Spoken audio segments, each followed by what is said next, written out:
A good evening, everybody watching. Welcome back to our BSRF Belgian F4 Championship, sponsored by Auriga Racing.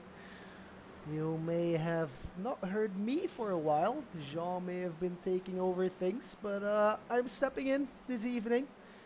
Jean is enjoying a well-deserved holiday, so I will be your host tonight. But I am not alone. Together with me in the booth tonight is, of course, Simon. Hi, Simon. Good evening, everyone. Hi. So you were there for the first race. You already gave me some details. From what I heard, it was spicy, but as expected, maybe in an F4 championship. Tell us more about it. Yeah, it was really interesting. We had some great heats, some great fights. Of course, there are always some like friendly touches, but I was surprised that everybody, also like in the less experienced AM category, managed the open wheel as well. Because yeah, as we know, they're quite tricky, and we had some awesome close racing. So yeah, this car has a lot of draft. This is a big role in Spa, but here, yeah, draft helps you to get closer, but you don't have a long straight, so it's more on the driving skill. But yeah, this will open the door for nice racing, and I think also the track is something new for some of the people, or at least they haven't raced here for some time because it's not seen that often. Yeah, for me, it's an all-time favorite Laguna Seca. I think I started my MX-5 rookie series on Laguna Seca. I don't know if it still works like that on iRacing, but profound memories of Laguna Seca. Top speed, also technical stuff. It really is a great course, in my opinion. And the weather also is quite favorable for the drivers. Yeah, today for the sessions from AM and Pro get generated like on the same day, but the AMs in the morning and the pros on the afternoon. But we will have a sunny day for the whole day, so yeah, and just around 20 degrees, so yeah, just perfect conditions. Yeah, almost wind still as well, so only 8 kilometers an hour, 7, we just dropped 6. 35 is the track temperature, but enough about our surroundings and so on. We're looking at racing right now. We're looking at Masson, Julien Masson, who's very close to the Vlieger, only 2 thousandths of a second, and desperate to improve to grab that pole position from the Vlieger. Of course, also can go quickly over the standings. So what do our guys do last round at Spa? Currently Van der Smisse is in the lead with 91 points. Bobars following close with 90 points. The third place would be for Massin. So if he could get pole position here, that would be great stuff for him. Christophe de Leek would be on P4, and Nicolas Gabriels is currently in P5.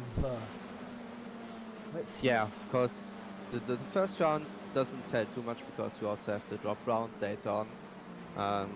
So it's still open, but of course if you score like full points in one round, then that's quite awesome for your championship. Yeah, indeed. It's better if you have 6 rounds at your first and you can drop a first one. But of course, something always pops up. It's the same for every driver. And then a drop round, or even in personal life, something may happen. So it's always nice to have these formats. Yeah, absolutely. That's also why we always decide to do a drop round, not primarily for to skip the worst result, because yeah, most of the accidents you are somehow connected and responsible for it. But yeah, we are a fun league, so there's personal life, and so we decided if you have a drop round, you're more motivated to just skip around where you can't race because of family issues, and then yeah, can still race.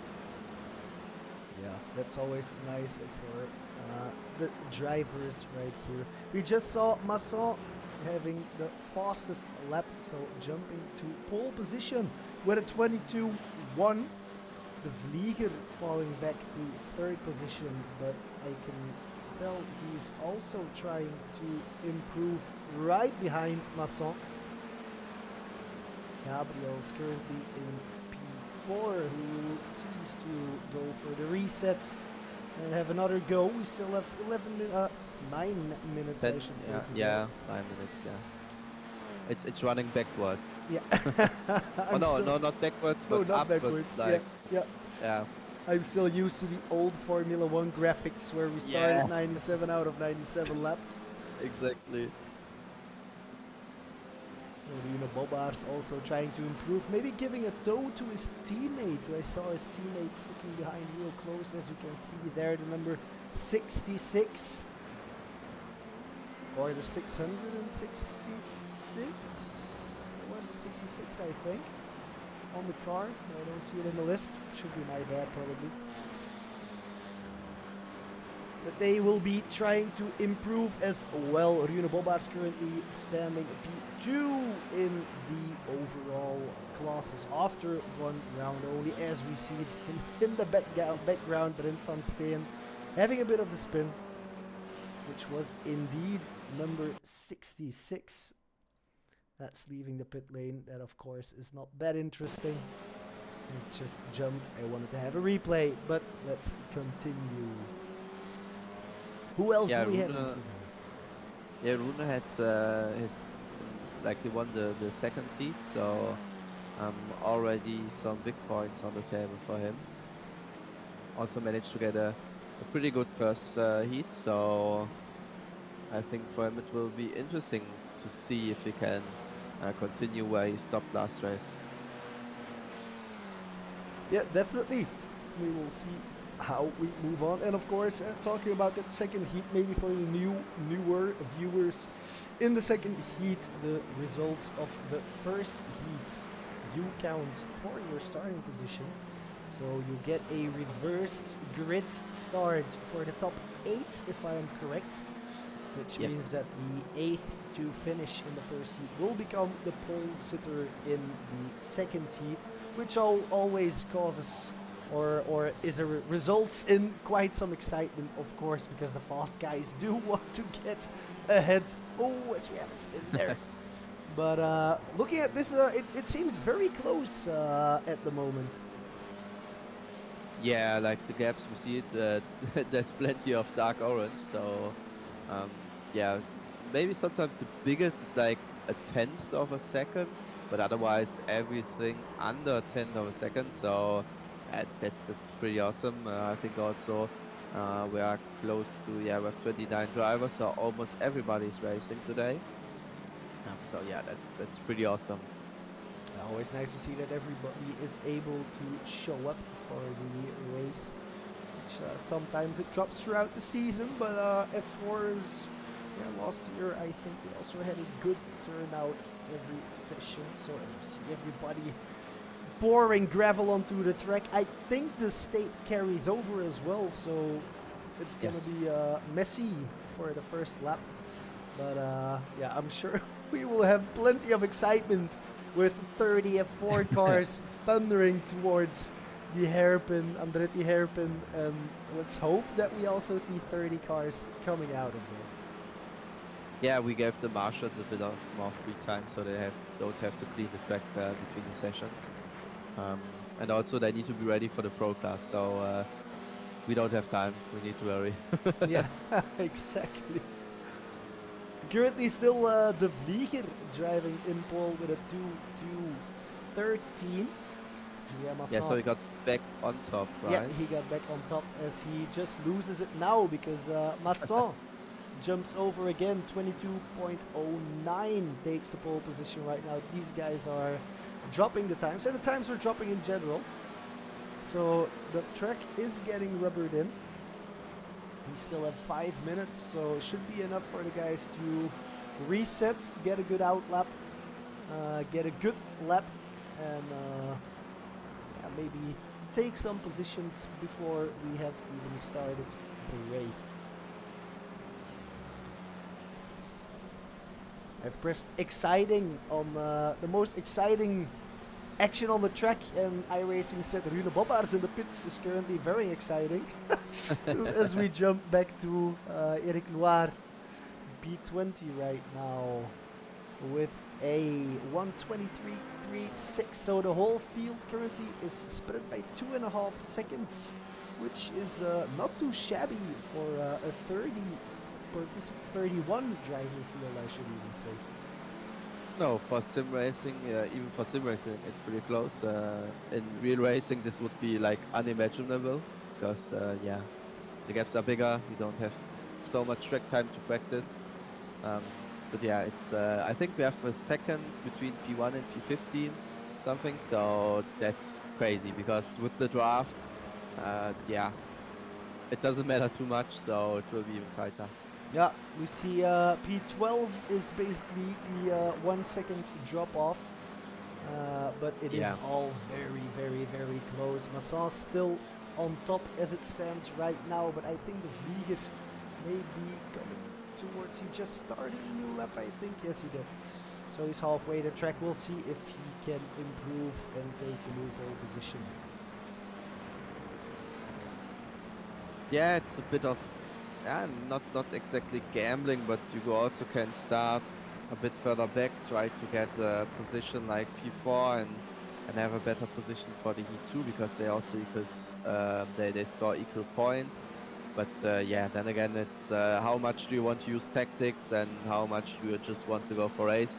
Because also if you start at the front, you can keep out of trouble more and just optimize your position Heat 1 and then maybe just you can fight back in Heat 2 and see where it goes. Yeah, exactly. 2.5 more minutes to go, so the drivers that are crossing now might be able to squeeze in another lap. They will be able to squeeze in another lap. Yeah, they need to hurry, otherwise they will not manage to do a full lap again because it's hard stop It's a hard after stop. 20 minutes. Yeah, so. fair enough. Fair enough.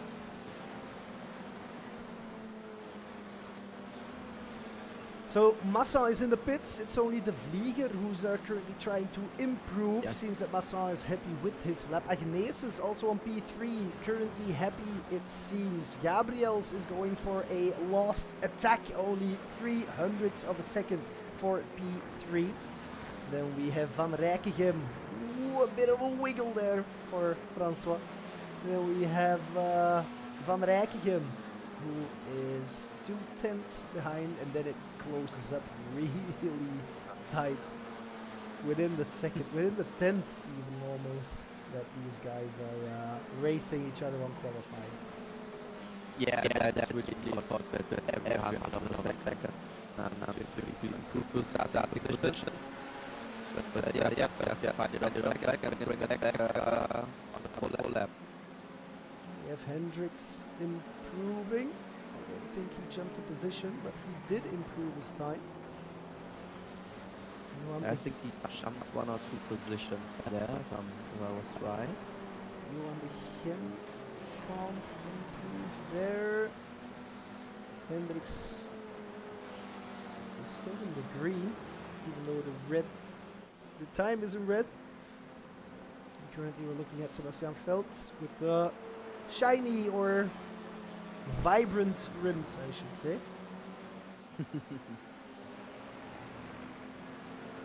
Van Steen also still trying to improve, trying to get out of that 29th place on the starting grid, which may actually be an advantage as well. I don't know if I would like to start midfield on Laguna Seca in an F4 race, but to each their own. See more and more people jumping into the pits. Gabriels fails to improve. Are these guys still going to make it? That's the question. 8 seconds? I don't think so. A valiant effort. But, yeah, the Vlieger is in the slipstream of Brent behind, so maybe he can. No. No, was not enough. Time is over. Yes, that was it. Let's see if we already have our results. Probably not. Now we do have them. Let's have a quick look. Masson will be taking pole position, followed by De Vlieger. Agnesis on P3. Gabriels on P4. Van Rijkegem will be P5. Van der Smissen 6. Followed by Stingelhammer De Gent on 8, Rune Bobbaars on 9th, Cordisco on 10. Liebert P11, Hendricks P12, Oliva P13, P14 will be for De Leek, and P15 will be for Dutrieux. Velts will be P16, Tendas 17, Hoys 18, Van Leeuwen 19, Loire P20, followed by Tricot, Schommers, Sergeef, Ponchelet, François, Collin, Lozzi, Thijssen, Van der Steen, Simon, and Stallaert. Let's have a look. Now I'm curious if I will be able to capture all of the action, because it's going to be wild in the first laps, because there's going to be many passes and opportunities. Some will shed a tear of joy, some will shed a tear of sadness, but let's try to get everything on camera as best as we can. You see the guys gritting up there at the back. Midfield, some spots still open. Maybe some people choose not to take the start and take a pit lane start. Yeah, or you just join later, because if you stand still at the start, your tires cool down, so it's always better to join in a bit later. That's also true, of course. Seems like we have only 2 more spots, 3 more spots.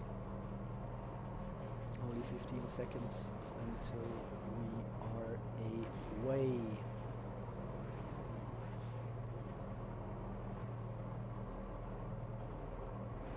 All drivers to the grid, 5 seconds.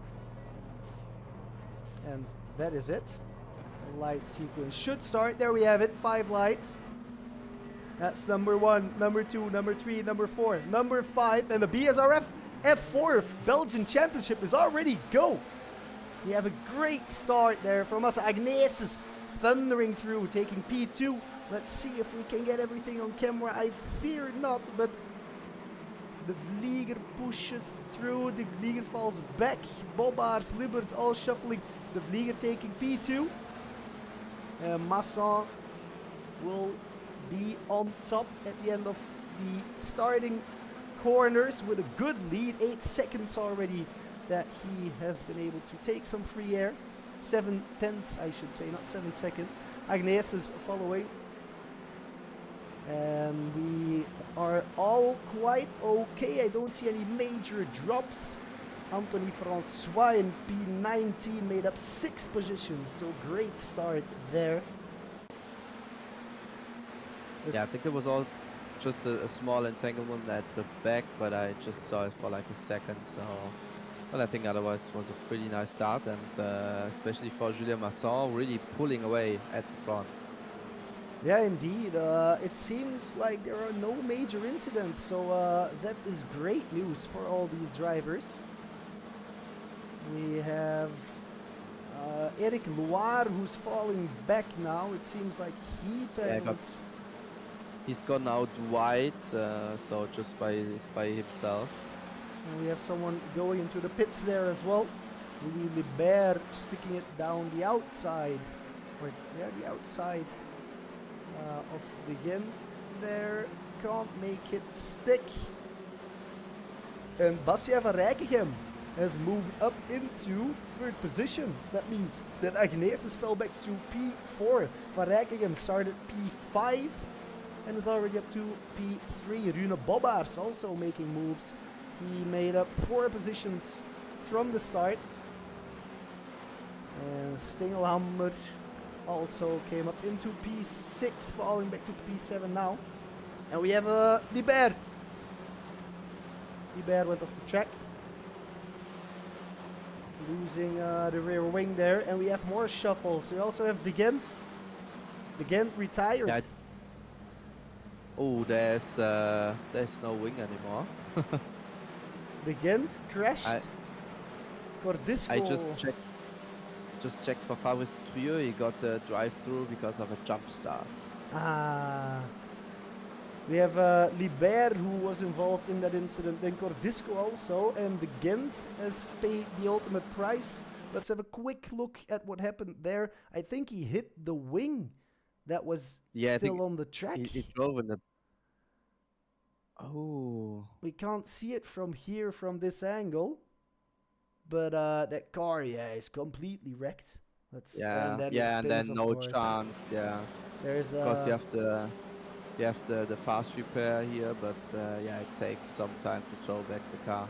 yeah, and And then because there was something on the track at the start of the replay, so it looked really strange. yeah, we have Libert, who also was involved in that incident. So he had the first spin, who was pushed off the track. Then maybe Gordisco also was involved in that, but that's a Yeah, separate there in the incident. back, But in the back there, in you could see. yeah, Oh, yeah, that was just by himself.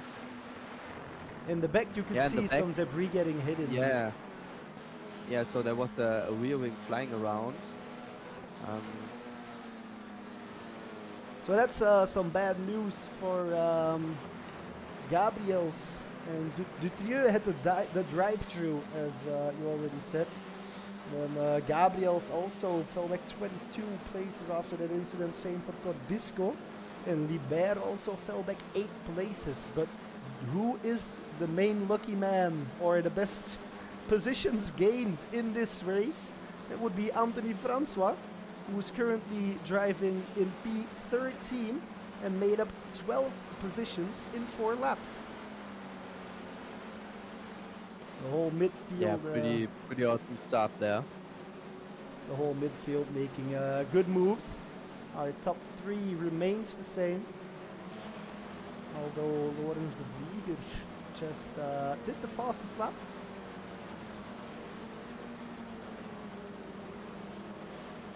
Colin also made up 7 places from the start, so moving up through the order.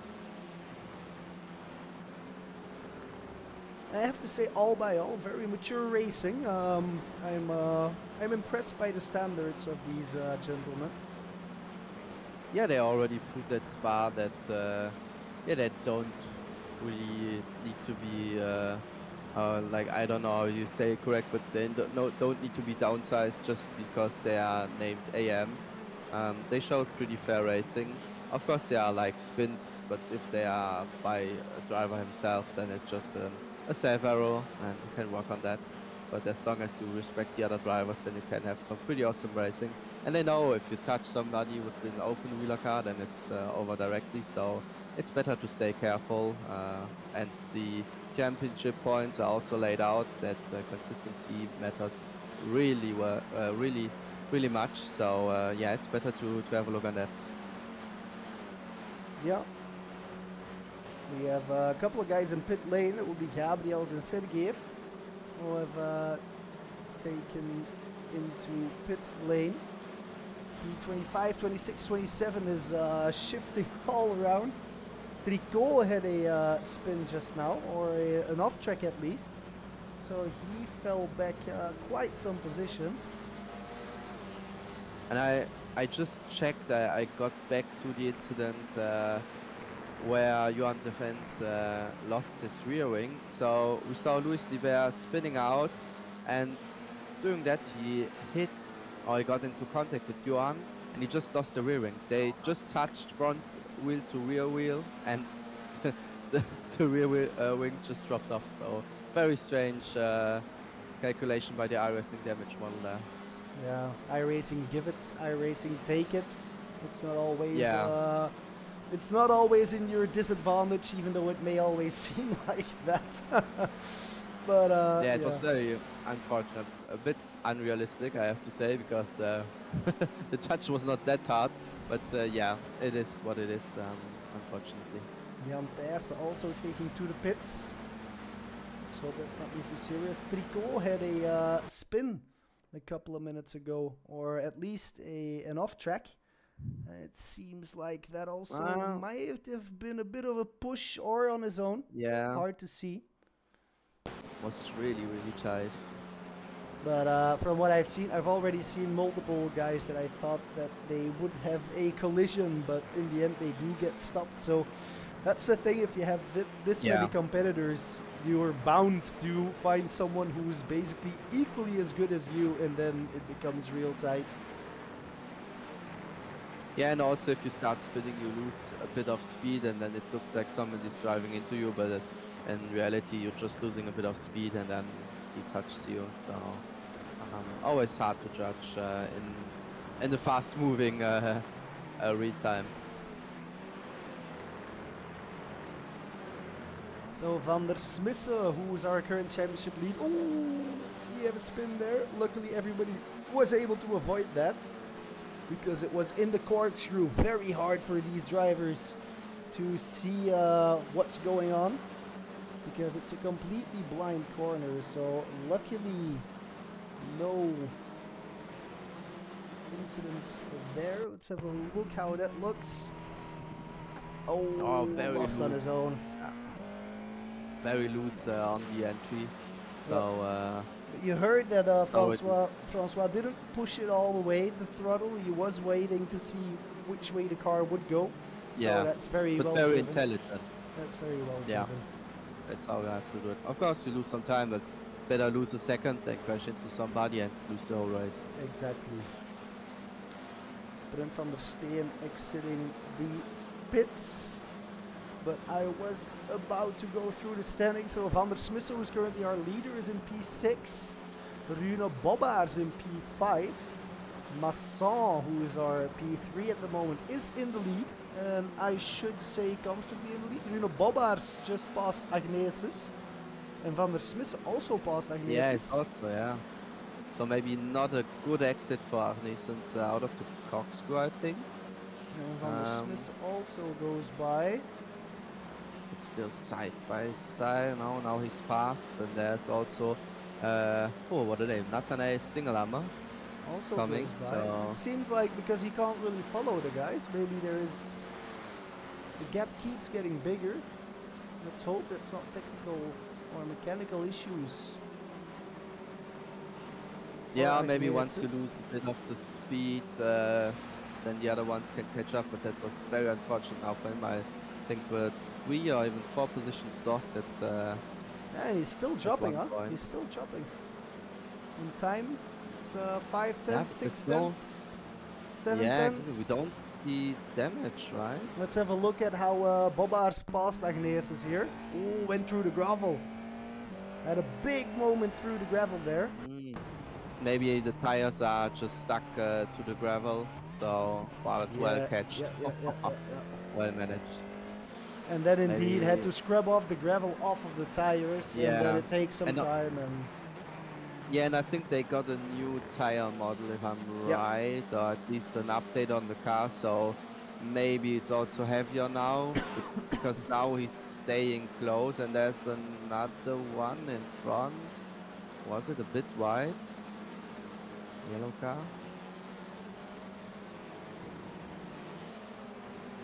we did have Tessa, who found the barrier, or at least our software says that he has crashed. Let's have a quick look at what happened there. Coming into turn 1. That doesn't really look. It looks like a spin. Yeah. Yeah. Typical overspeed. Yeah. Tip the tires that got too hot, and then it's hard Yeah. to get them back up Yeah. to the ideal temp. It's also a very fast corner, and with these cars you don't want to lose too much of your speed in the corner. But of course, if you go in too fast, then the rear just gets loose, overtakes you, and you're facing the wrong way. Right, we see that Van Rijkegem is trying to catch up to De Vlieger.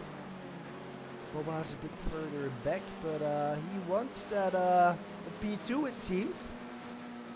Oh, but sorry, that image got these cars going down the corkscrew from down below. Pretty awesome. Yeah, it's a great shot. I don't know if you've ever seen it in real life, the corkscrew, but it's the same as if you've never been to Spa. It looks like a bit of an uphill, but in real life it's insane. Yeah, I imagine that. The corkscrew is also, it's almost like a vertical drop. It's wild that they let these cars drive over it, but it makes for some great spectacle to watch, and some great race craft. I was surprised the hypercars don't just take off and fly away. Exactly, or they just bottom out completely and scrape it all the way. That's also, yeah. yeah, behind. Yeah, we have this pack, and then yeah, like you see the gaps, the wide gaps are like over second, a bigger, a bit more relaxed, and then we have two packs from P6 to P9, and then this pack here with 3, 4 cars that are fighting for position, and it's important, of course, as I said, to get rewarded for consistency because the point gaps are very narrow. But yeah, if you can end up 3 positions in front, that's maybe 3 or even more points gained.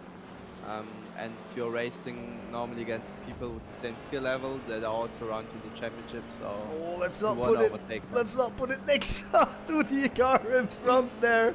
That would have been a bit optimistic, but putting on the pressure, Christian Collin having a bit of a look at the inside of Eric Loire, who probably had a bit of a code brown seeing that car sticking up its nose on that inside because everybody's on the absolute limit there.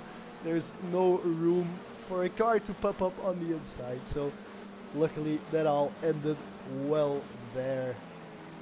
Yeah, Christian really taking the pressure also in Spa in the second heat. He started from pole against some faster drivers behind him, but managed it quite well. Also stayed on the first positions for some laps. But yeah, it's always the pressure when you see more and more cars coming bigger and bigger in your rear mirror. Oh, we just had a spin there. It was No, he saved it. Gordisco. Oh, okay, sorry. I just switched to this battle because Yeah. Stingelamber is getting very close on the back of Van der Smissen. And I think very Yes, close is an understatement. I just saw the Christian Collet. He went into spin but saved it directly, so pretty awesome. But That's good stuff right there. Singelhammer having to back off a bit after that attempted attack. But Hendricks also onto his tail right there. So he was able to creep closer because of that, let's call it a failed attack to try and get closer. So he will now have his hands full, trying to stay in front. yeah, we have this battle in front. Then we have the Bastian van Rijk. I can't pronounce Bastian van that. Rijkegem is also getting very you can close pronounce indeed. it so much better. That's because I'm Dutch as well. So Yeah. oh, and then Stingelammer, they did pass each other, but wow, they passed each other a couple of times. I don't know if we can have a look at that properly. I will try. So he went round the inside, but then at a better exit was able to get back in front. And then maybe the cutback because we had a double passing notification. That double passing notification was incorrect, it would seem. And as we just look right here, we saw Into the corkscrew. into corkscrew, we saw Van Rijkegem having a bit of a dive bomb, but knowing exactly how late he could brake to... Yeah, because it's hard because there's also a blind brake spot. Flor van Hendricks also a spin in the corkscrew. Yeah, we have. So yeah, it's a blind braking point, and you have the blind corner, so you need to be really confident if you want to go for a move there. Let's have a quick look how that looked for Van Rijkegem passing the Vliegen for that P2 on the inside of the corkscrew, and was able to already be passed before anybody was able to defend that. Using all of the track, really well done. And then David Lozzi had a crash without a rear wing, so that's always hard to then make a corner because of that loss of downforce, which also caused Tricot to have a crash as well, and Florent Hendricks to have a crash as well. So we did lose some guys. I think it was in response to the driver in front. They did not hit though, so that's well done. Yeah. Yeah, now for Lorenz, it's a matter of can he stay with Bastien or maybe go for a move again, or just stay behind and take the better starting position for the second heat. Yeah, that's also a possibility, of course. Making a tactical choice now to stay behind, but then having the front on the reverse grid, so lining up. Yeah, and that's especially important for P8 and 9, where they are still close at the moment. Yeah, exactly. So the Vlieger is pretty close, but also in the back there we saw Gordisco going by two people. Eric Loire had a crash in Andy Sommer as well. So they fell back a couple of positions. So quick look what happened there. I think this is up to Corkscrew. Yeah. Oh, a bit optimistic. Very late. And then the other guys Yeah. can sneak by, of course. They managed to entangle this as well, but still maybe a bit too late because it's a hard braking point. They don't good visual on that, so can be tricky to dive there. Yeah, exactly. If you're far away, like there was still I think a car link between them, so it's a bit hard for this. And that only shows how well executed the move from Van Rijkegem was. But I Yeah. think he just had a much better exit out of the previous corner because he was already alongside the Vlieger before they even started the corkscrew. So Exactly, and also I think Lorenz is a guy that has pretty big, racecraft. I think he showed it well in the Clear Cup, which where he won the AM class dominantly and proved every race with the reverse grid to just show his racecraft, drive with the pros. Even got an overall podium as an AM driver. So I think he's intelligent enough to think maybe, okay, let him go. Just stay behind him, maybe see if there's an opportunity later on, or just take the other starting position on the second team.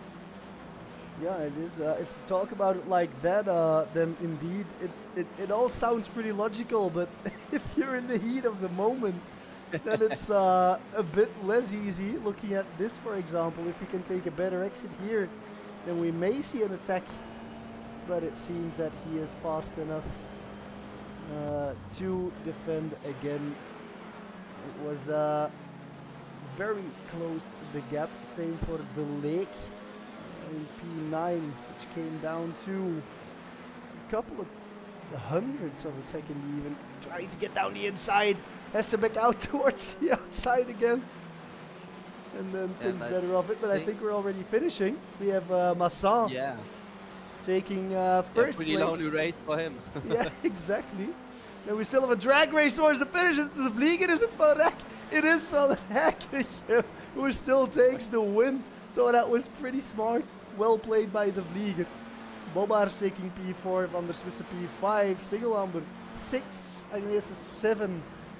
And the Lake and Oliva coming around P8 and P9. Hendricks P10, Dendas Hoya. Francois coming in at P13. What a race, 12 positions won. Colin, same for him, 12 positions won in P14. Van Leeuwen, Andy Schommers and Fabrice Dutrieux coming in P17, 16 and 15. Waar, oh, we still have a spin?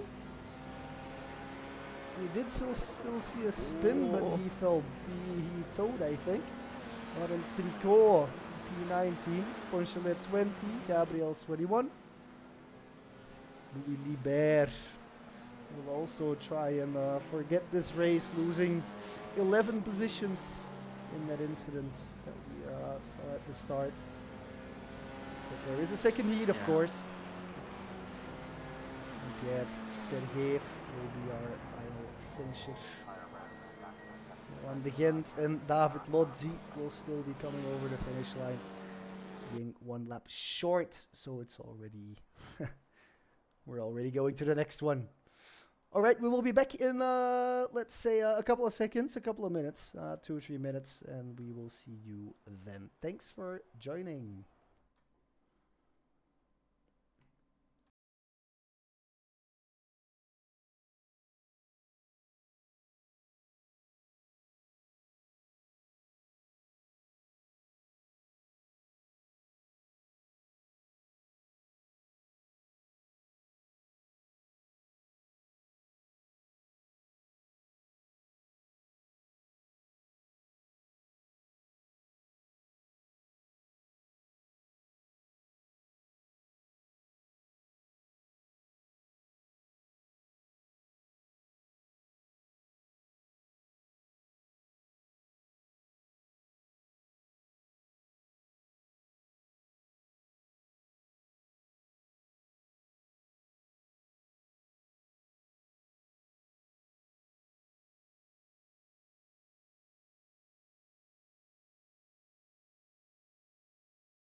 And we're back again. Looking at the warm-up, 1 minute to go. Only Cordisco, Ditje, Lodzi and Velds have been out on track. The rest of them is taking a well-deserved break, I think, these 5 minutes. Rehydrate. Get a bit of a fan action going on in your face to cool down in this weather. And then hop back into the sim. Yeah. We need to go to 40-minute heats. Yeah. All at once. The full the full Grand Prix timing, 70 laps or whatever. Yeah, Let's try but that. that's intense. Yeah. That is quite intense. It's almost That's an really endurance intense. race. Yeah. Yeah, it's like 2 hours almost, so and here you would have to do a refuel, etc. So and 2 hours with this slipstream in this car can be very tiring. It is gonna be quite tiring. We have a track temp which has been increasing to 42 degrees, so it's a bit more slippery out there than it was. 21 degrees is the air temp, and still 16 kilometers an hour of wind, so tiny bit picked up, but shouldn't have too much impact for these drivers, of course. Let's have a look, because we are finishing the warm-up. Let's see if we can have a look at the grid real quick. De Leek will be starting on pole position, followed by Agnesis. Stingelhammer will be P3, Van der Smissen P4, Bobbaars P5, De Vlieger P7. Then we have Van Rijkegem going P7, excuse me, and Julien Massin going P8, Dante Olivia P9, and Hendricks P10. Do we still have time to go over all the rest? I don't think so, because we are already ready to go. Yeah, it's only 1 minute gridding, so Let's have a it's look short. then. It's easy to miss it. Let's have a look then. We have almost all of our cars ready on the grid. I think we're missing only one car. 10 seconds to go. We have everybody here, so 5 lights. We are awaiting the 5 lights. That's the first, the second, the 3, the 4th, the 5th. And we are go at Laguna Seca for the second heat. Great start. Bad start by Singelhammer, who is still stuck and dropping real fast. Dropped 4 positions. Let's hope that they can still keep it up. We have some shuffling going on there. An incident between teammates, it almost seems. And in the back, still more mayhem going on. Massin is involved in that incident, sadly. Also did not have the best of luck in the previous round. Now let's have a look, because there's still more going on. Let's have a look at the front of the race. De Leek did get away very cleanly. 1 second loose off the rest of these guys. Guido Bobbaars in P2. Agnes is P3. Dropped the position. De Vlieger took up 2 positions, defending the inside of the corkscrew, because look at what Van Rijkegem may be thinking about again. Wow, but he thinks better of it this time. Trying his signature move of the first heat to try and get by, but thinks better of it this time. Still made up 2 positions after the start. Van der Smissen lost 2 positions there. Singelhammer with the bad start. 4 positions lost, sadly, for him. And in the back then we had a couple of big incidents. It seems like Stingelhammer also was involved, and that may be a false start, but I don't know if you can see that, Simon, because you had that information last time. He had a touch into turn 1, so maybe it's the front wing. But I'm not exactly sure. Right, so we have a couple of guys coming into the pits. That's Loire, Stingelhammer, Tricot, Cordisco, Masson, and Ponchelet. We're all coming into the pits, be it for a fast repair or maybe already because they've hit their X limits. Let's hope. Yeah, a lot of people with a fast repair, so. But nice to see them go for the fast repair and exit again, because yeah, you're still on for points.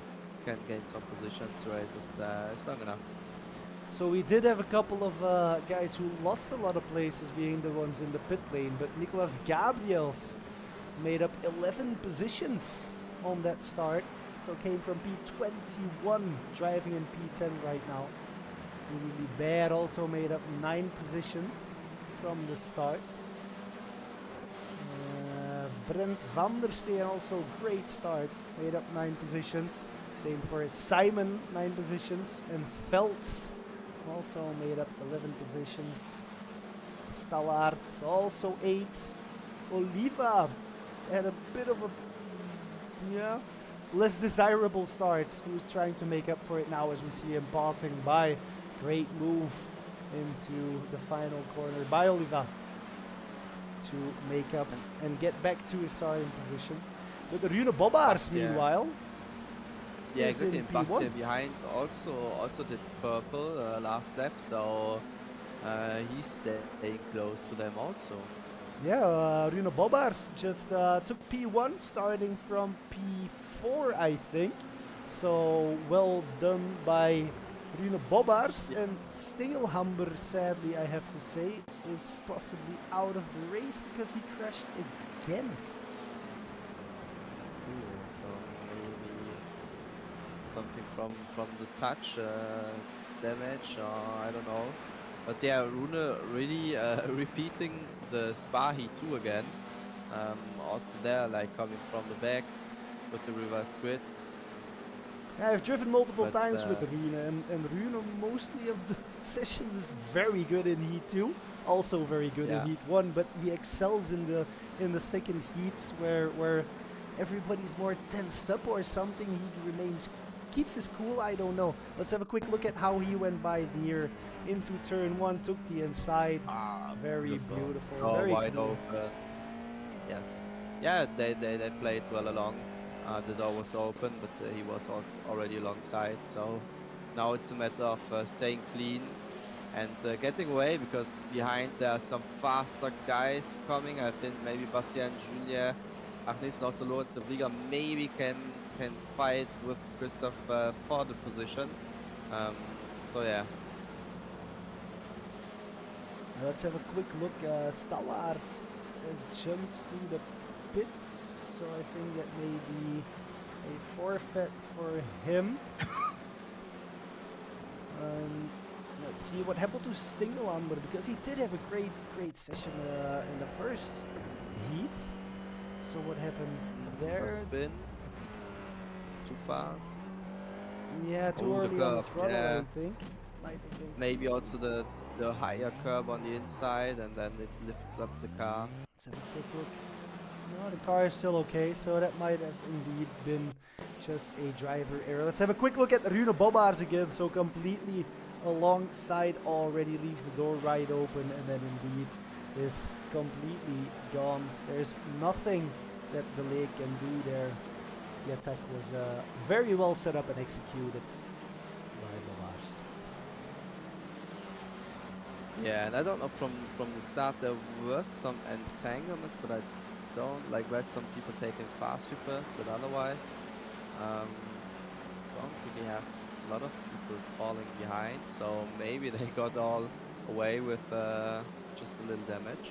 Yeah, we indeed did get some guys diving into the pit lane. I'm thinking Stingelhammer, who's currently on P25, War 26, Tricot 27, Cordisco 28, Masson 29, who just jumped up to 28, Ponchele P30, and then Stallaert, who gave up sadly.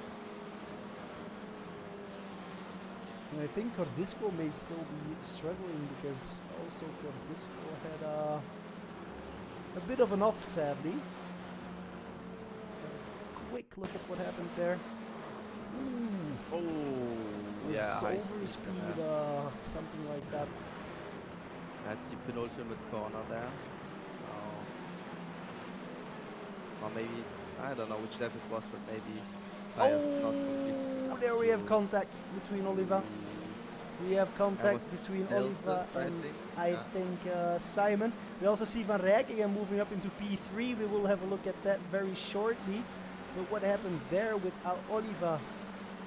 Oh, and Ponchele also involved there. He went off the track. Let's have a quick look at what happened there. Sebastian Velds and there's a lock up and then just slams into the back end. Yeah. The other guys have nowhere to go, of course. Yeah, just too far away to go for a move there. Let's have a look at what happened in P3, because we did have a position switch there as well. RACB passed Agnesis for the third position. Oh, big cutback there for the final corner. Sold him the dummy. Took the inside and made it nice and wide. So very well executed there. Yeah, it's really showing. Like I don't know if you watched Formula One yesterday, but Hamilton, like you saw that he's experienced in rain, crossing the rubber line and everything. Like I feel a bit like that with Bastian showing his overtakes here today. Yeah, that was very well executed there. Top 3 giving us excellent racecraft, I do have to say. So the rest, of course, as well, but they are. You can notice that these guys are also very respectful for each other and are able to make some more aggressive moves than maybe are possible in the back. Yeah, and Vandersmissen also putting the pressure on Agnesens now. Yeah, these guys also aren't done fighting. We have P4, 5, 6, and 7 within a second of each other. So these guys are going at it without a doubt. Do a kind reminder that these guys are indeed in a reverse grid position, right? So that means that Ruud Bobbaars, yeah, he made up 4 positions. That's we already mentioned that the Lake lost 1. Verrijkegem again up 4 positions. I think he also finished. I know he finished P2. But at a moment there, I think he got a bit sideways with the gravel. Yeah, normally you have the faster guys now behind, but yeah, I think the top like 10 cars are all so fast, so it's more of a performance per track. If the track is better suits you, or you have a setup you have more confidence with, and not especially the total racecraft, because they are quite equal. And I also think they know each other. They race each other from time to time, so you know the names, you know what they can do. Gabriels is moving up real fast. He made up 2 positions in about a minute. Now has to defend that position, however. Is on the inside, might be able to make it stick. Now it becomes the outside, of course, so I think he has to let him go. And then maybe later have another try. Very nice racing there. Yeah, it's hard for turn 1 and turn 2 because the outside gets to the inside and vice versa. So it's hard to commit yourself to one side because yeah, you're one time you're on the wrong side. It keeps switching up here. The inside becomes the outside and vice versa, which results in nice racing, of course. As we see Colin right there. Colin van Leeuwen Dindas having a bit of a fight there. Luckily without any. Would have thought they can go 3 wide into the corkscrew, but they managed to. So. As long as there is enough respect, everything is possible. Yeah. Yeah, and you have to just watch out if you're driving behind people going 3 wide, then you know, okay, maybe I hit the brakes a little earlier because they can touch. Yeah, the Vlieger van der Smissen also switching positions, but these guys are even closer than they are. Looks like a bee swarm. Yeah.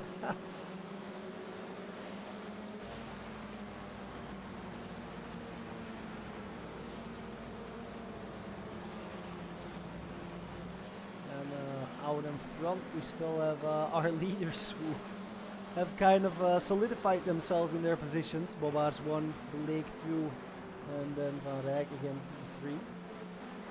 Agnesis is trying to be... Oh, we have an incident. Ooh. Yeah, spin by Luis Liber by himself, but also Fabrice Dutrieu I don't know if he got scared by that, but also went sideways. Let's have a quick look from a chopper how that looked. So indeed. Now we see Dutrieux is at the back, the pink, and Louis Libert on the inside, the light blue on the nose. So you see Loubet Yeah, there's no way to losing go it. there.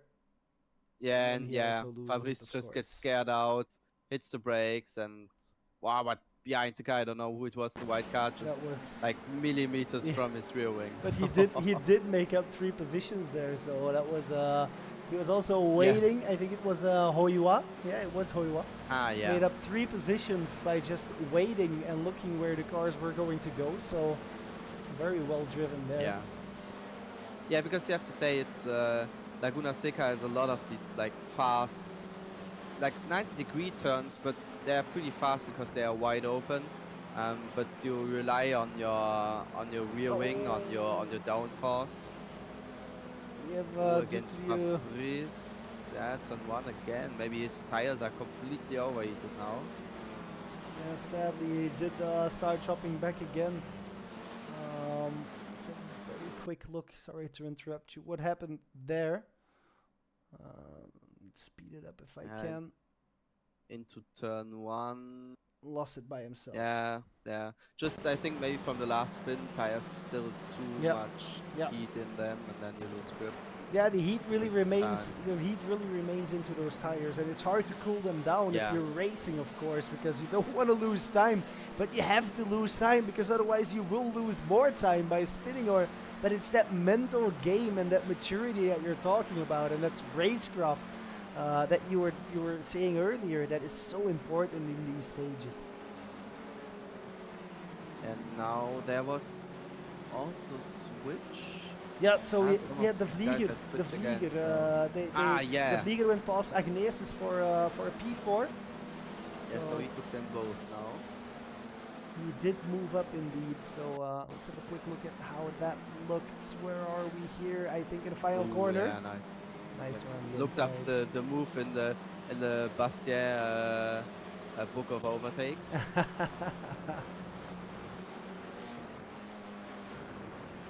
Yeah, and these guys are still going at it. Yeah, it's not over yet.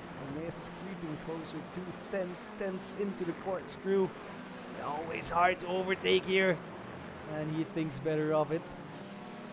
Also, Bastien is not the way. Like, he's right in front of them. If he does a small mistake, he loses a 10th, then they are on his back again.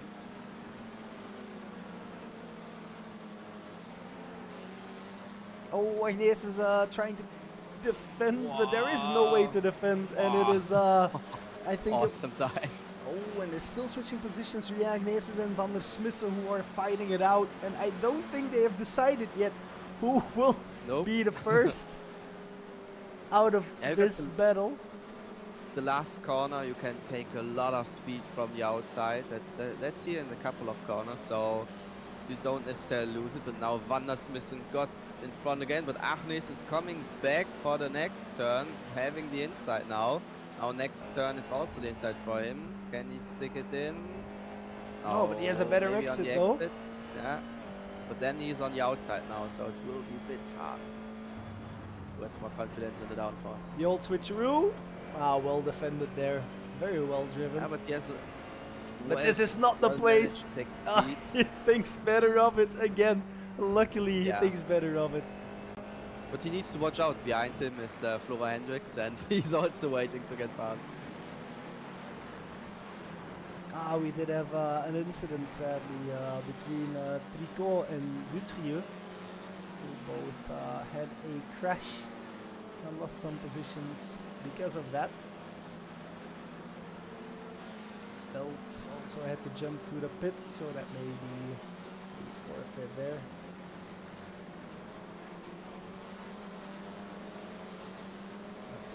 Let's have a scan around the field again. What's going on here? We have Libert, who's 4/10 behind. That is Van Leeuwen, and Thijssen 4/10 behind there. The Vlieger is currently also trying to place an attack to secure that podium in these, let's call it closing stages. Stingelhammer, who had that detrimental start and was involved in an incident even, is also trying to claw his way back up and get those crucial points. Lost 16 positions from the start, sadly, because of the incident he was involved in. Let's have a look at the Vlieger right now, because these guys are getting very close.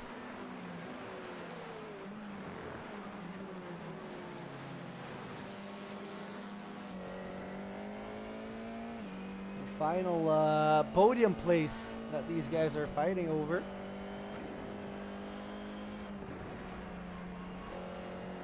Maybe we will see a move here, which he has done multiple times, but I think it's a bit too far.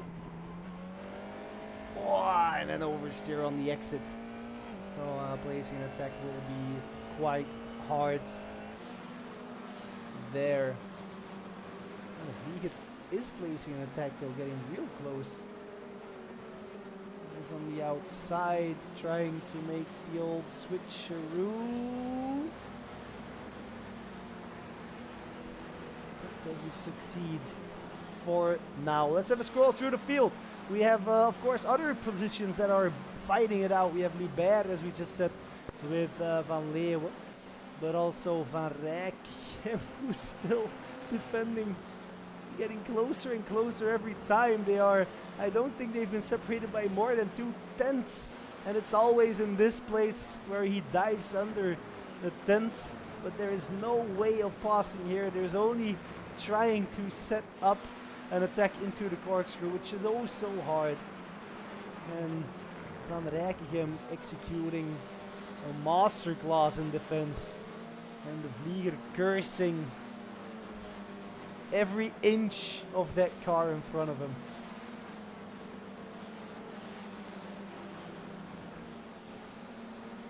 The car being wider than the average Formula 4, as it would seem from the perspective of the Vlieger. These guys really are hammering it down. Because the Vlieger is also... sorry, excuse me, Van Rijkegem is also closing up onto the lake now, who spins. We did have a spin there, and Van Rijkegem and Lorenz de Vlieger, who have been piling up the pressure, as we were saying, on the lake, has succumbed to the pressure. And these guys just moved into second and third.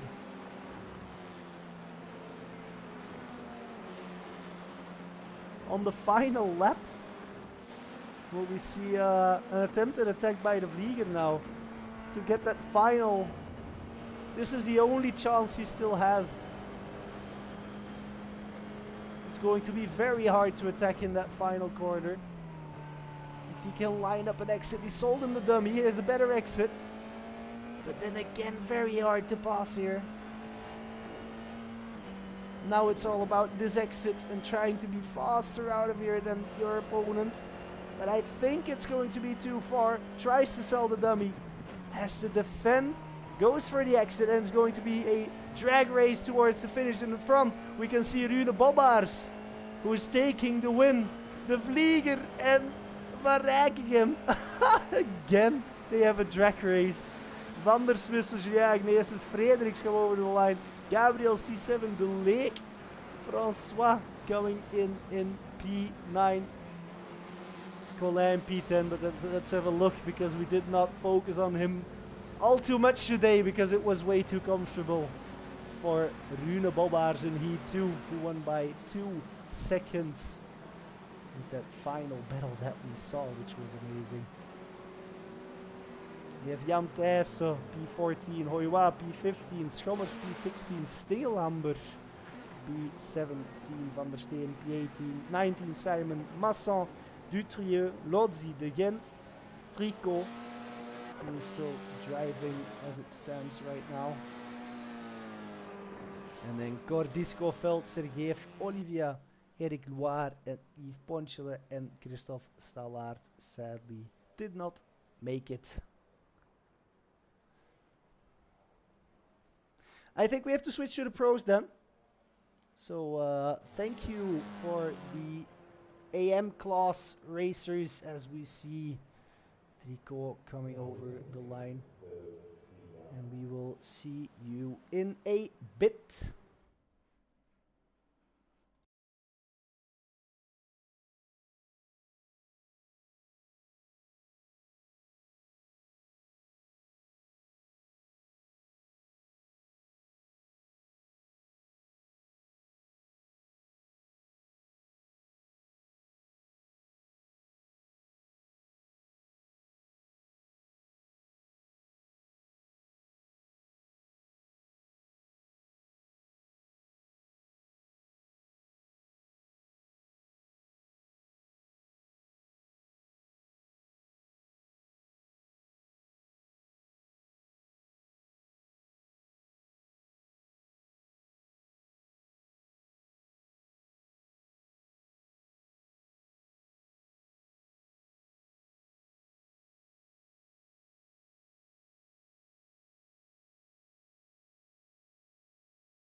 welcome everybody.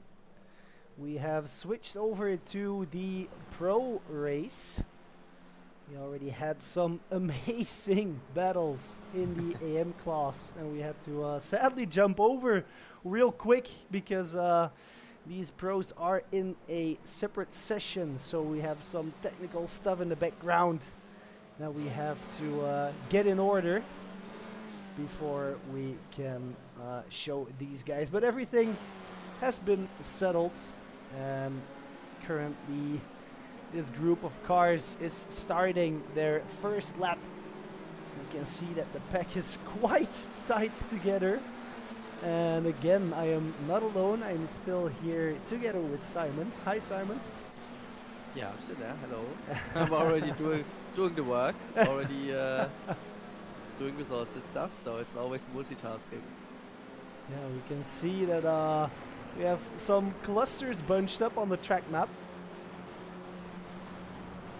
We have Aaron Ferrazzano, who's caught up in the pack right now. Axel Abrams is up ahead, completely free air. Ferrazzano now gets free air, but gets passed by another one and decides to abort the lap. So a lot of movement going on there. I'm curious to see what times we will get on the scoreboard, or on the timing boards, I should say. As we look at Axel Abrams coming over the line and to set the first time, which will be a 1:23.8. So this will undoubtedly go down with Van Thiele already having a 22.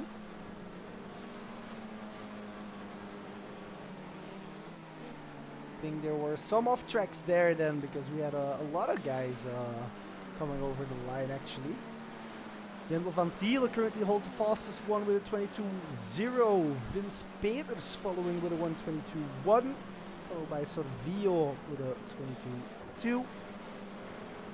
And then Roelvink and Abrams behind. Balthazar in P6. Tergos moving up in the timing table as well. Romano, Donkerwolke. Kenny Hermans in P5 as it stands right now. As you can see on the track map, they're all quite bunched up. And looks like they're not really spreading out. There's a big gap between, who would that be? I think it's Sorvio and Abrams. And it looks like Roelbroek has spotted that gap and will be using that. But for the rest, everybody is quite bunched up, which will have its advantages, but also has a disadvantage. Wow, which will also has its disadvantages. Because I don't know about you, Simon, but when I'm driving qualifying and there's a guy in front of me, then I don't feel like I'm driving at 100% of my own capabilities. Yeah, it depends a bit for me. Like sometimes when you have a good driver in front of you, I can go his pace. I get better lap times, but if I drive alone, I'm slower. But I never was too much of a qualifier. Always had a bit of struggles with that.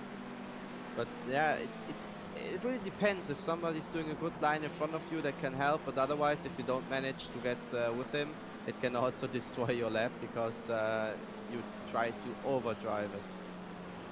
Yeah, for me it was the other way around. I was always a good qualifier, but the racecraft we saw on display in the amateur class, I'm not sure you would have wanted me in there, because I probably would have taken out like 5 or 6 guys with me. And that's why I know some good race from you in the TCR, so that's why don't I'm put too much shame on you. That's why I'm currently in the commentator's booth, just like Paul Di Resta, who figured out he was a better commentator than he was a racer. So I'm following into his footsteps to also still be involved in the ever-loving sim racing community. Meanwhile, Vince Peters has taken the fastest lap at 21.8, so that's the first one we see dipping below the 22s in the pro class. I think go ahead. 22.0 something was the qualifying lap in the AM cars. Of course, temperatures here are a bit higher. Track temperatures are almost 50 degrees Yeah, here. that was what I was about to say. I was curious towards the temperature. So we have the same wind that's going on, 22 degrees. But the track temperature, I think we had 45-ish. Now we're at 49 or even 42. And we're now at 49. So indeed, the cars are getting slipperier. And I don't think the session state from the AMs is carried over to this one. So these guys are driving a green track. Well, green, let's call it a bit rubbered in because they had an hour of warm-up, but still.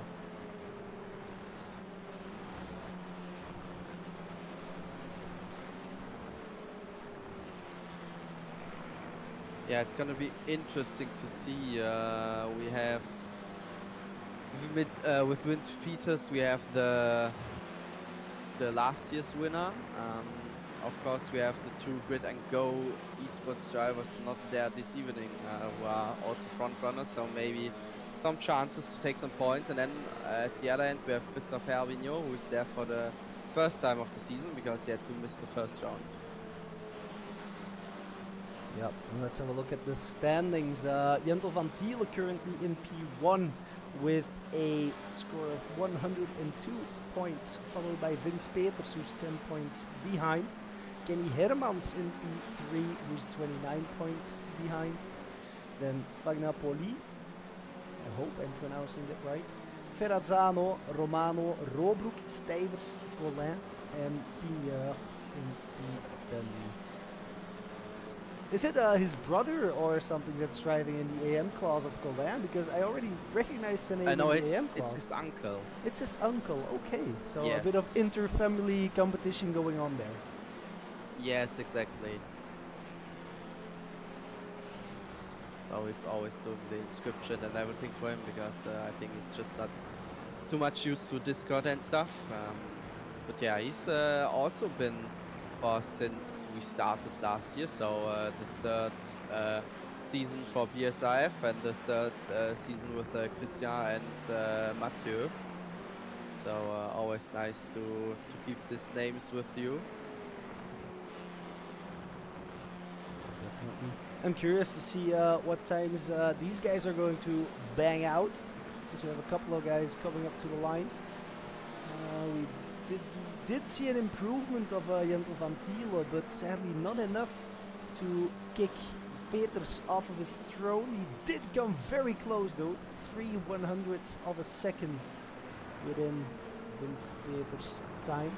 And Herbignon is currently 3/10ths off of the pace of Vince Peters, but he will be coming up to the line shortly, going into the final corner now. So curious to see what he can do, if he can improve on that time as well.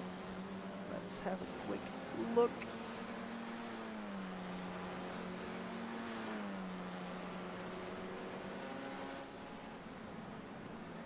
So no time registered there, very strange. Maybe an off track. 22:17. No, 22:17. He remains on a 22:17. So maybe Balthazar can improve from P19. And he comes across the line with a 130, so did not improve there. Ferrazzano, who's also a familiar name. In front of him, Axel Abrams.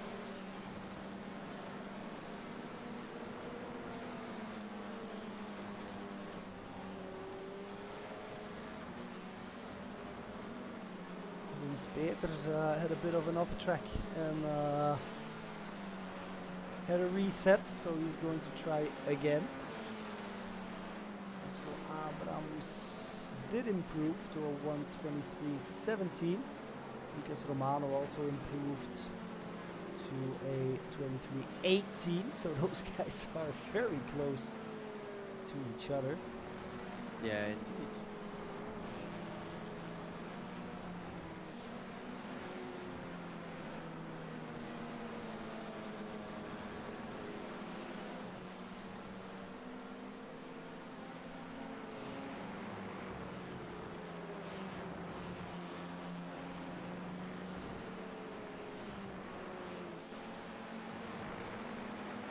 Two more gents coming over the line. Maxime Robroek jumping up.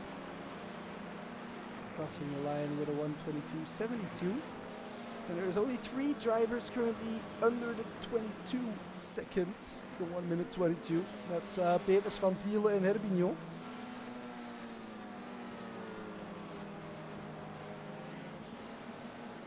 I'm curious to see if Van Thiele will be able to challenge Peters. Dimesh just came up and improved his time as well to go to the 8th position.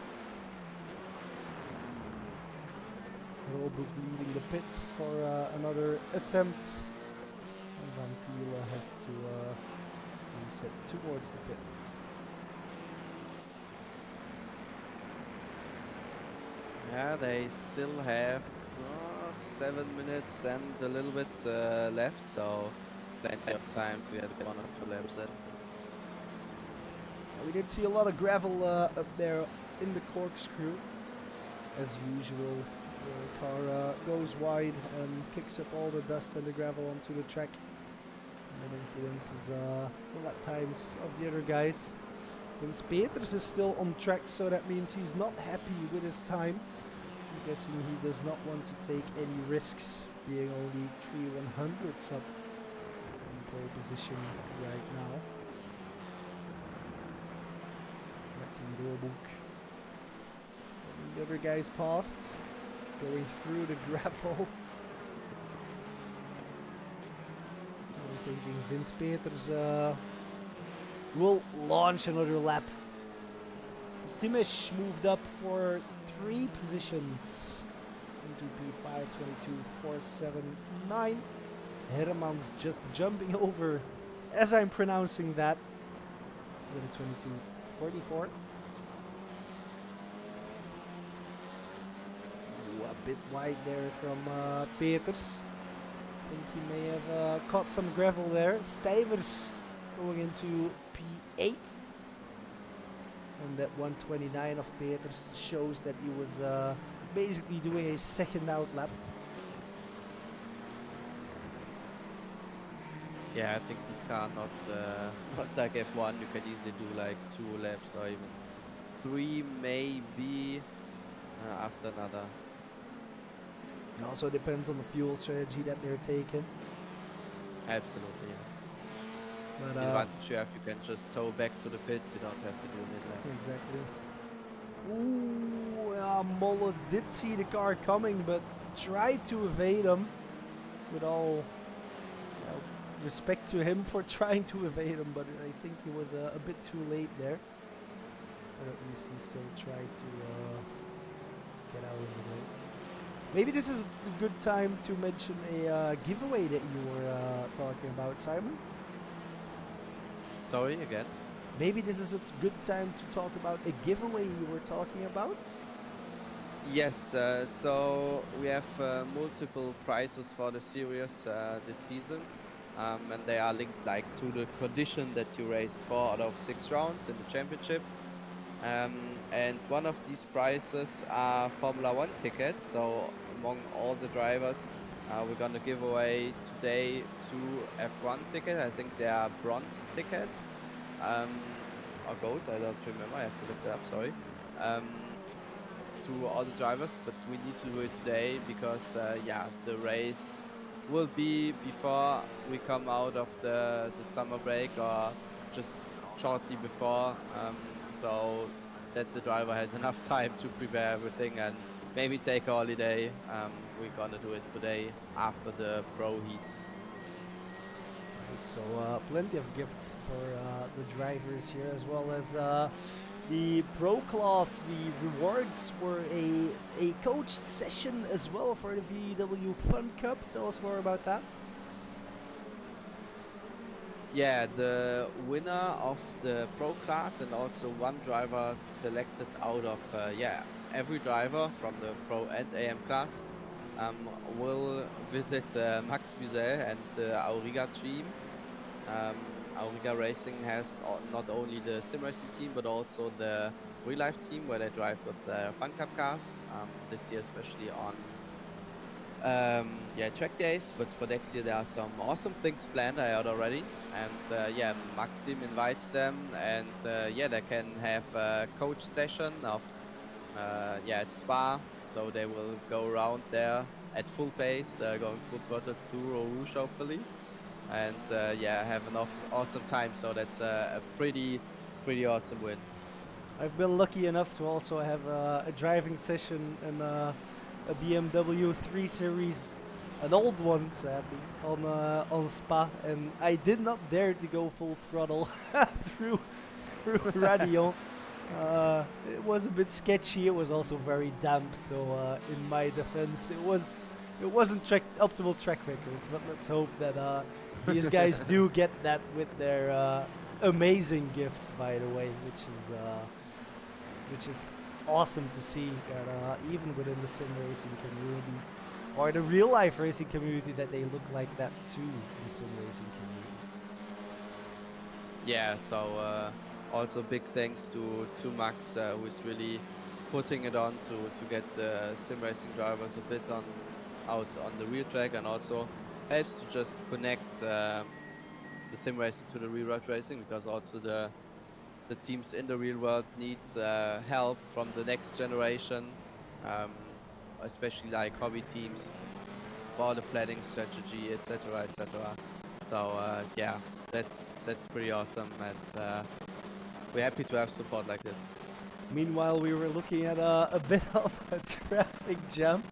Nobody was wanting to go first. It was Formula One, Monza, whatever year it was stuff, where everybody was waiting to go first and get the Formula One. yeah, the latest possible crossing of the line to still get a lap time in. So I hope that there's not too much dirty air. We did see it was Maxim Robroek, I think, who cancelled or aborted his lap already. Vince Peters also went off track there, so he might as well abort his lap.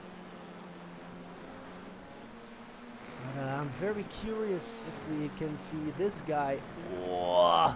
Jentel van Thiele completely on the limit and over the limit, it would seem, to try and get a lap in. Herbignon will also try to kick Peters off his throne, or at least Van Thiele off of that second starting position. I'm unsure which is the optimal starting side here, whether it's the even or the uneven numbers. Oh, that's a good question. Yeah.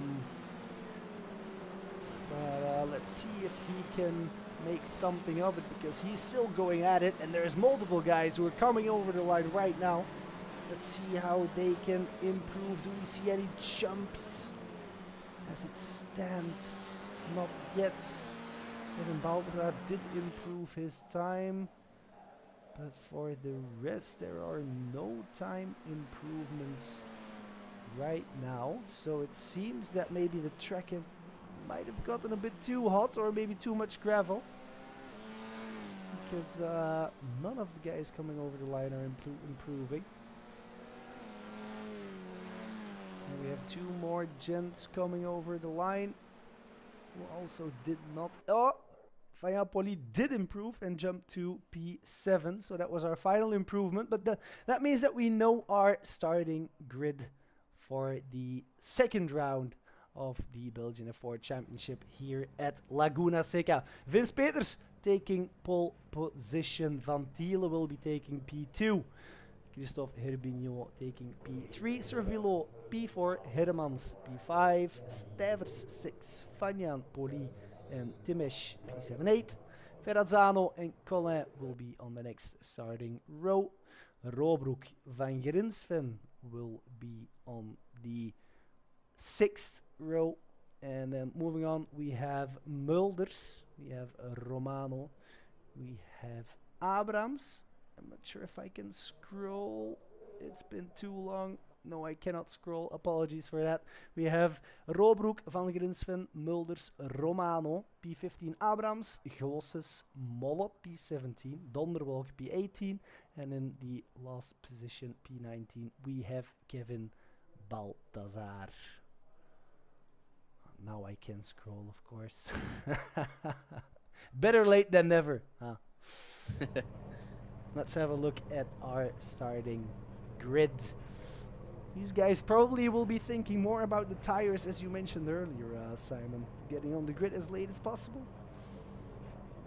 Yeah, because I raced a lot of F3 and we figured out that if you go on the grid directly, I think tires start somewhere at like 60 degrees and they can go down like 15 degrees or something because they're calculated as standing tires on the track and without a heat blanket.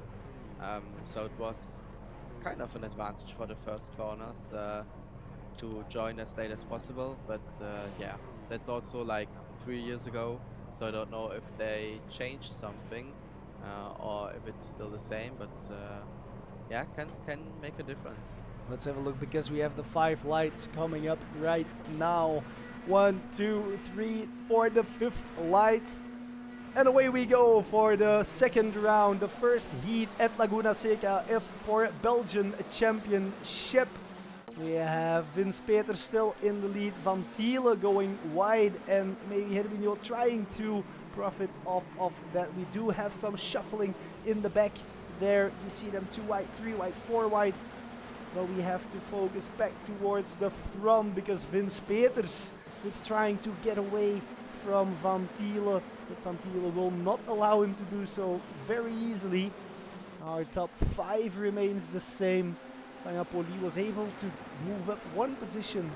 The Stavers fell back 1, and then way back we also have some shuffles, but no major winners or losers at this moment.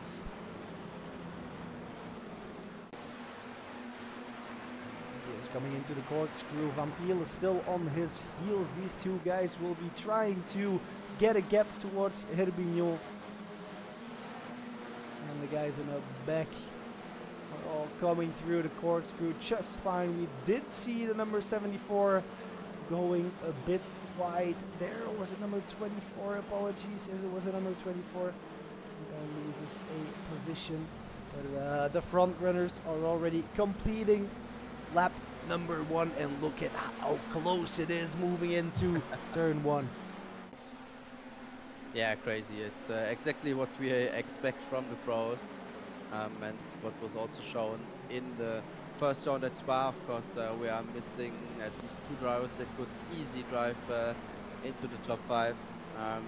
Yeah, it will be very, very interesting how they do with the racecraft over the next 20 minutes. Yes, indeed. We do have some groups forming. With some groups, I mean that Peters and Van Thiele are moving away from the rest of the pack. Herbinho fell out of that those podium positions. Of course, we're only 10% completion of the race, as we see Sorvio going all the way off track, trying to keep as much momentum as possible in that corner, as it is so important to keep that top speed into the car. And maybe just overdid it a bit, and as a result then you immediately lose 3 or 4 positions. That's the charm of Laguna Seca. Yeah, that's well said. Oh, Colin, completely wide there. What happened there? We will have to have a look at what happened there. Did he overcook it? Was there some contact? The car itself looks okay as it stands right now. Yeah, we have to go into the pits. Let's have a quick look whenever we are allowed to do so, because this field will not give us a rest. And let's have a quick look at what happened there for Colin from the chopper cam.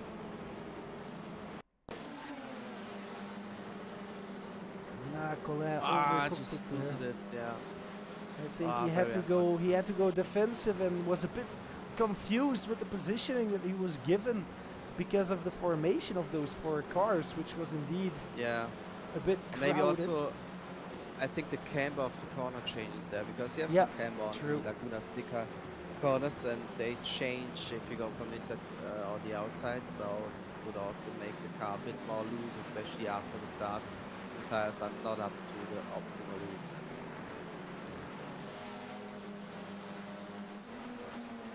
Yeah, indeed.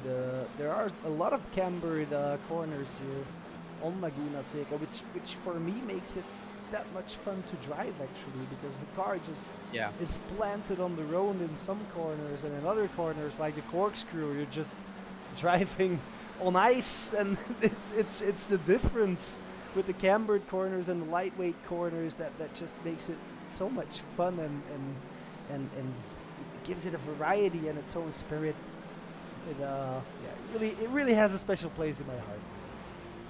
Yeah, I can absolutely understand that.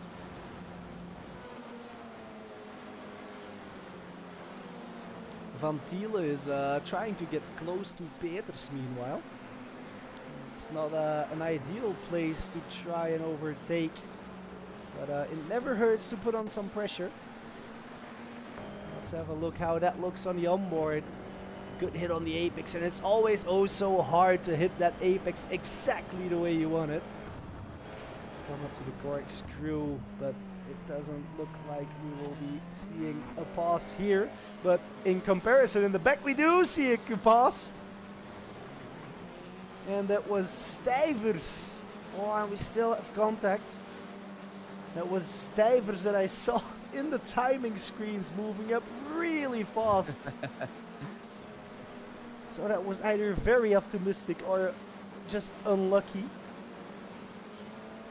Let's try to have a quick look when everything's settled down, because Van Thiele is trying to launch an attack into the first corner, putting it on the inside and claiming the inside on Vince Peters and taking the first position on the F4 Belgian Championship. What a move by Van Thiele, showing absolute bravery and taking and claiming that first position, which Peters will absolutely not be happy with, knowing him for a bit of a while. He will not take grace with that and try to take that back, whatever the cost. Yeah, Van Thiele coming from ACC, moving to iRacing. I think, somewhat a year and a half ago, switching the simulation to go full on iRacing, and since then also driving in the BSRF Championships and showing what he can do, and known for his late moves and dives. Yes, really a feel for that. And yeah, now fighting with Vince Peters, the ex-champion. Behind there we have Christophe Hermignon falling a little bit behind, but I think for him the F4 is also a new car. A really fast driver on the GT3, also making second place. Very unfortunate on the Coupe de Belgique, so he has also a lot of pace, and of course he dominated. Kind of dominated the Clio Cup in the Pro class. It was a bit tighter, but still from start to finish he showed very, very fast pace in racecraft. Yeah, look at the gap he's immediately pulling. 4/10 that he has. Let's have a look at how he passed by completely on the inside, excuse me, and just made a statement. I'm here, I'm not gonna go Max Verstappen-esque. Either you let me by or we're both going to crash. But I think the mutual respect is there for these drivers to be able to do that. Let's have a quick look at what happened there in the corkscrew, if we can get a replay of that, which may be harder.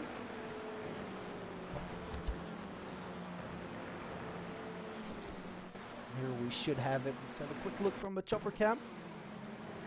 So a spin, and then there's nowhere to go. A double spin, the cars just pile up. And then probably the drivers behind also have nowhere to go. So it's a bit of a reflex to the driver in front, where you then brake, because you're already that much on edge in braking. If you apply 10% or even 5% extra brake pressure, that means you're gonna go down.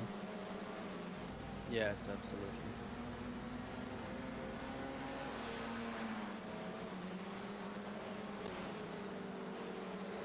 Meanwhile, in the back, we also have Donderwolke, Mono, and Abrams trying to fight it out and decide who will be able to move on. Moving closer towards that reverse grid, try to get that reverse grid, because let's not forget that that's also a thing in this championship. Mono from the inside, well done, well executed. Then goes wide and has to make his teammate by. and then it's commentator's curse because Donderwolke was on camera that he has a spin there. My apologies. Always the same with you commentators. Jean did the same thing again on last race, but he's really the champion of Vince commentators. Peters on the inside of Corkscrew. Wow! I saw him flying past. The gap was closing insanely fast, and sadly, I don't have a replay of that. I think it's going to be very tricky. Okay, I've go never back. done this before, but let's have a look because that looked very daring. Tried Yeah, the it was inside. also on the. Ah, but he's there. He was really there. He was not overshooting the corner, just a bit shy on the exit of the corner. What the? Wow. He also had a look at the Bastia book of overtakes, but didn't quite execute it. Yeah, well done. But Good. he's still there. A good attempt by Vince Peters, and as we said, it won't probably be the last that we see of Vince Peters trying to get that first position this race. Let's not forget that he is our ex-champion, so he did win the series the previous year, and he represented us at the FIA Motorsport Games, where he did have some, let's say, controversial ruling against him, where not everybody agreed with what the steward said and what happened there. As commentators, we have to be neutral, so I will not form my opinion about that. But we can say it was a bit harsh. Maybe with two eyes closed, you could understand it, but yeah. But now we do not yet know who we will be sending to the FIA. Or is it? It's every year? Yes, the No, FIA Motorsport year. It's every second year. So this year's F4 Championship and next year's F4 Championship, the top 3 from the Pro class will go to an offline shootout at Digitrack Sim Racing Lounge. So we will have an offline event, and then the top 6 guys are gonna fight there for the win, and the winner then goes to the FIA Motorsport Games. Okay, that's quite interesting. As we see. Yeah, an awesome format for sure. As we see Vince Peters taking every millimeter of the track and more. Let's hope he does not screw up the tires that way. There's a bit of a settling going on in the back of the field. Everything's calming down a bit, but Vince Peters does not want to know about the word settling and is kissing the back of Van Thiele. Herbignon also smelling a chance that should something go wrong, he will be there to capitalize on that. And Grunsven also very eager to pass Mulders there. But we're looking at our 3 leaders who are starting to get very close now.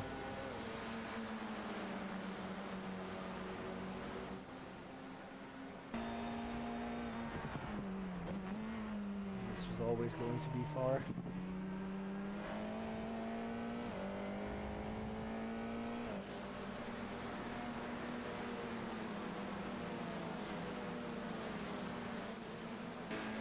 But if you have a look at Van Thiele, this is what his mirrors look like. I don't know about you, but I would not like that image at all. Lap after lap after lap, almost touching each other.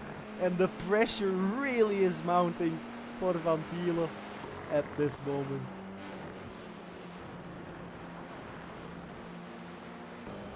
Yeah, absolutely. I think they are more used to it than we both maybe, but still, if it's the whole time you get nervous, or even if you feel that maybe you're not completely in sync with the car, then this can put the little bit of extra stress that makes you do the mistakes. Yeah, and it may be a mental difference that these drivers have as compared to me, but from the little experience that I had on a lower competitive scale, I guess, is that every time someone's in your back mirrors, you feel like he's faster than me.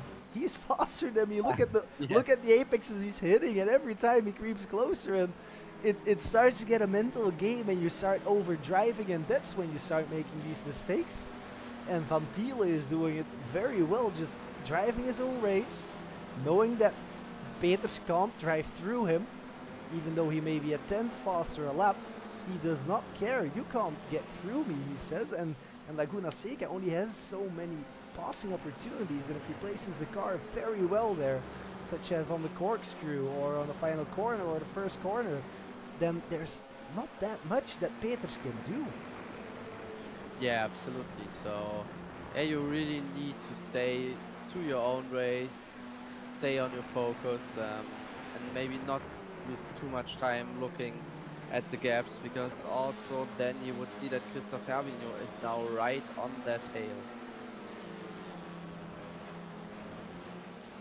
Indeed, it's not a view that Peters will probably like.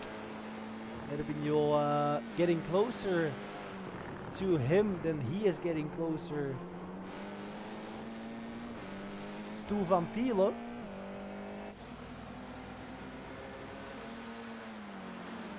Probably still able to fend off that attack. It's a bit too far at this stage, but we still have 5 minutes to go, so curious to see where this goes. Yeah, absolutely. I think these guys are always in for some excitement.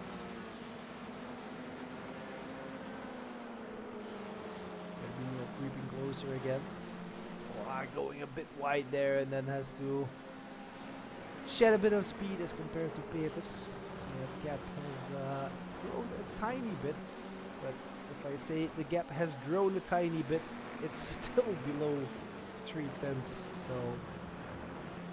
that's not even relevant that he did touch the gravel there. These guys will be battling it out towards the end, as well as Ferrazzano, who's put in the chase on Fagnapoli. Let's have a look if I can pull that up on our battle box. Is he getting closer? That's not the history. I will try that again a bit later. Let's now have a look at Hermigno, because he is the one the closest for an overtake right now.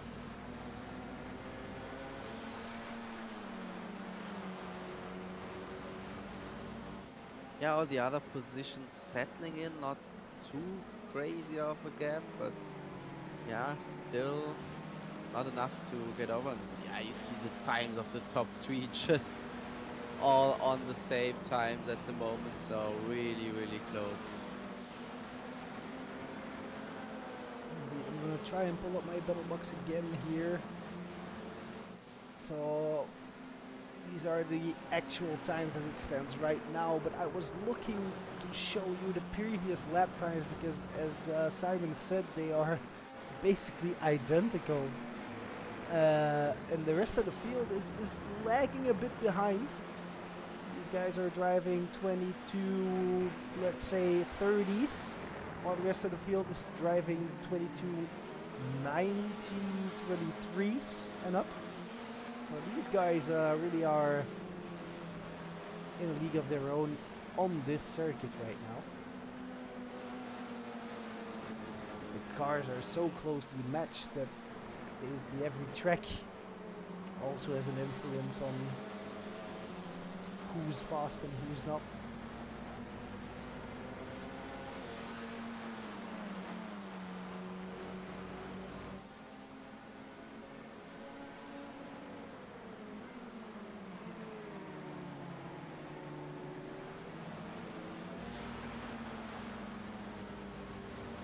Yeah, now also the question, maybe you stay behind, go for the second heat again. But I always say I'm a racer, I would go for the position if I can. But yeah, still a way to go. But really hard. You can stay close, but as you always say, getting close is one thing, overtaking another.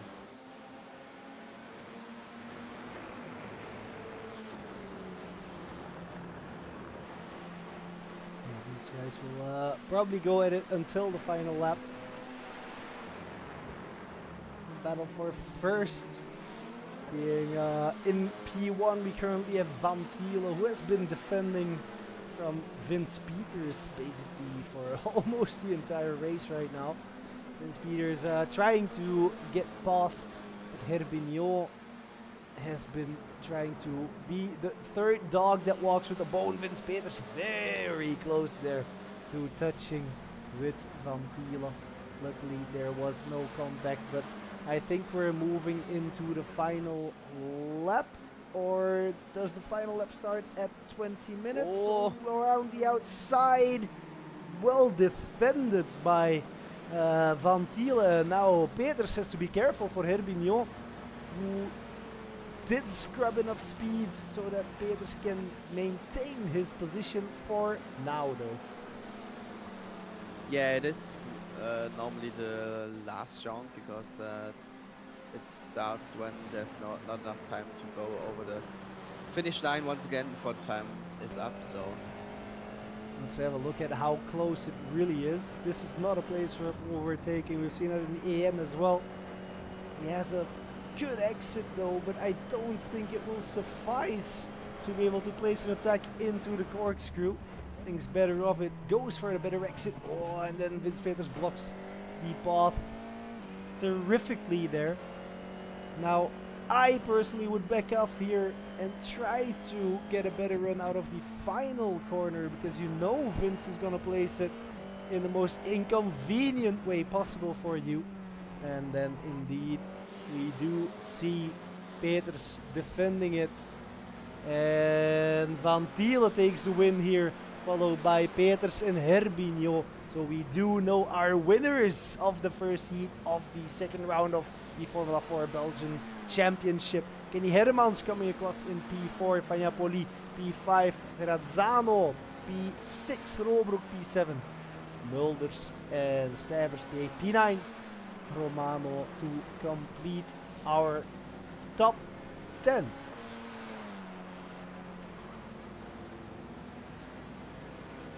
Van Grinsven P11, followed by Abrams, Gosses and Sorvio trying to battle it out, but Gosses keeps that position. P13, P14.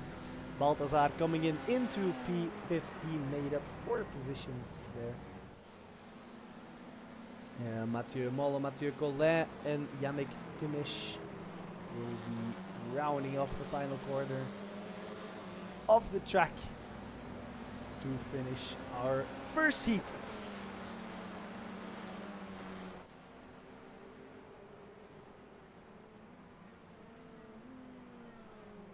yeah, but it's like crazy how many races we have in the F4 here, with finishes with people going like wheel to wheel in a matter of thousands or hundreds of seconds over the line. It's crazy. It always makes my heart skip a beat. Yeah, indeed. We have Jentel who finished in P1, of course, and won the first round here. Vince Peters followed in P2 at 1.2 seconds, and then Herbio, don't forget the battle that they fought, only 1/10 behind in P3 to complete our podium. Hermans will be P4, Fagnapoli P5, followed by Ferrazzano, Robroek, Mulders, Stuyvers, Romano P10, Van Grisven, Abrams, Gosses, Sorvio, Balthazar complete our top 15, and then Molokole, Timish will be our P18. I do think we still have to scroll one more, indeed, Stan Donkerwolke, who will finish in P19. Then we will go towards our reverse grid, and we will see you within, I guess, 5 minutes. See you in a bit.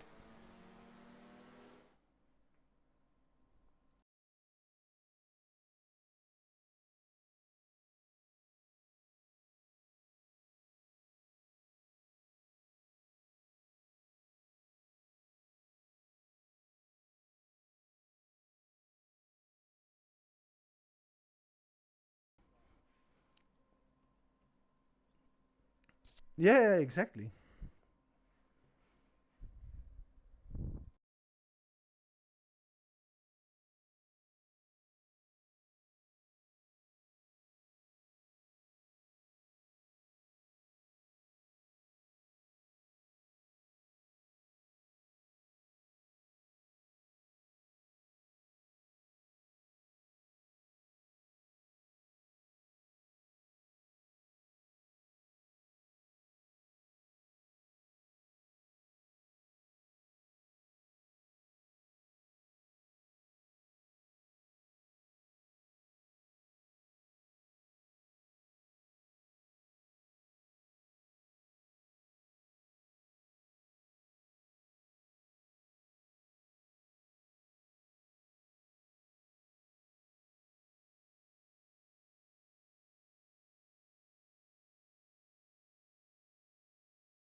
Yeah, now it lagged a little bit once.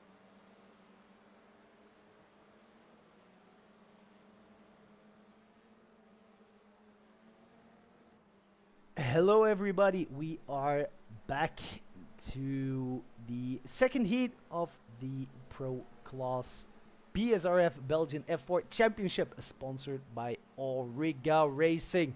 Round 2 at WeatherTech. We've already seen a massive treat for our eyes on the previous heat. In case you have missed it, do scroll back because it was quite something to behold. So let's have a look at how our grid will look like if iRacing allows me to load it up. Always takes a couple of seconds. I think your mic is lagging a bit more now.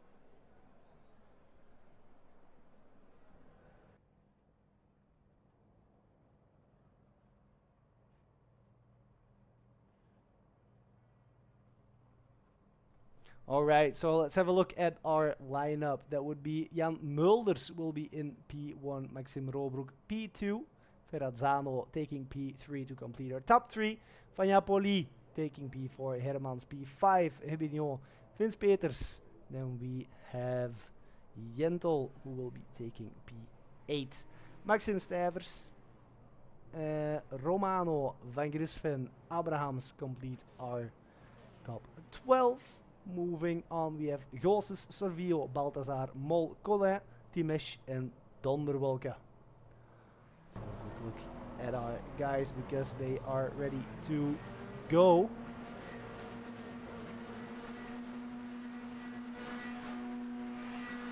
Five lights and away we go at the second heat at Laguna Seca for the BSRF F4 Championship at Laguna Seca.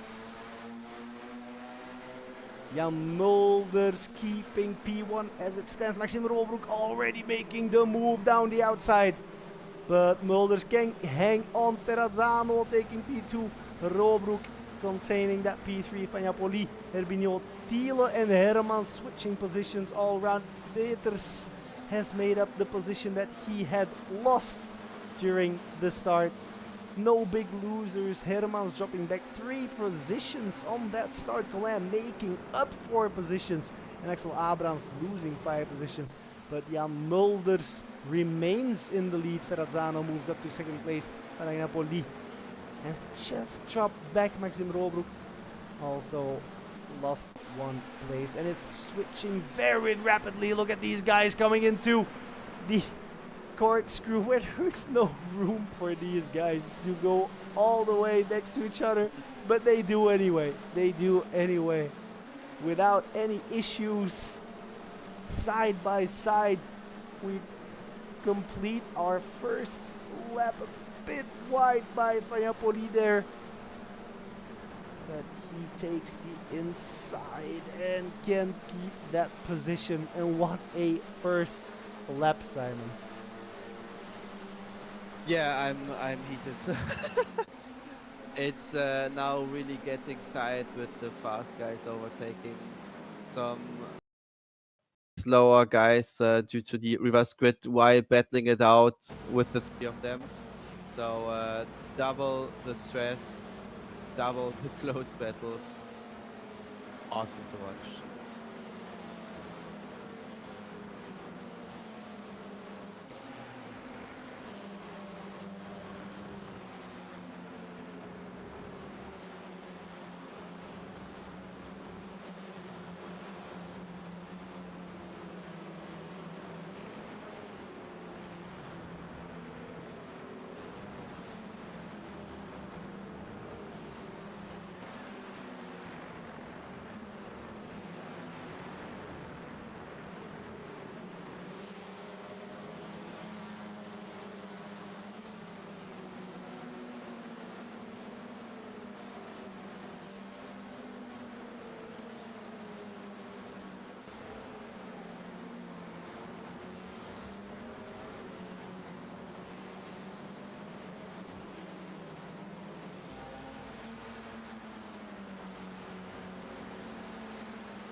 Yeah, Van Thielen. Yeah, yeah, yeah. Exactly what to say the same thing, but like a bit switched around, but still, they are going through it together. It will be exciting to see how long it will take to close the gap if they work together or if they start fighting before that already.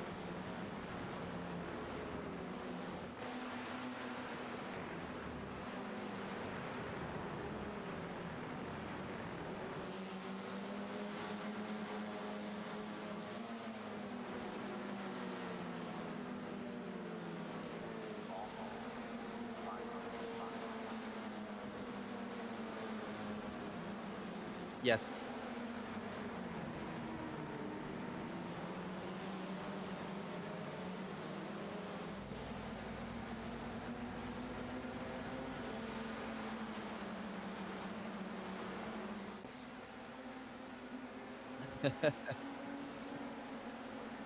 Yep.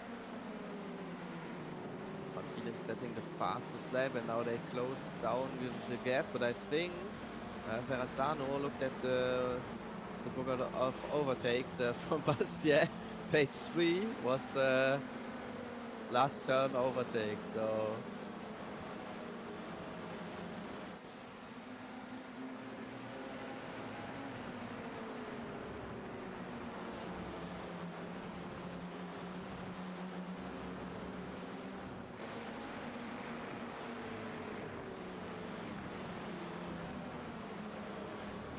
yeah, and for Jan, it's now just maybe a terms of okay, these guys have a much faster racecraft. Maybe I just let them go, tuck in behind them, and try to stay away from the guys behind, and make the best out of it, like he did now. Yeah,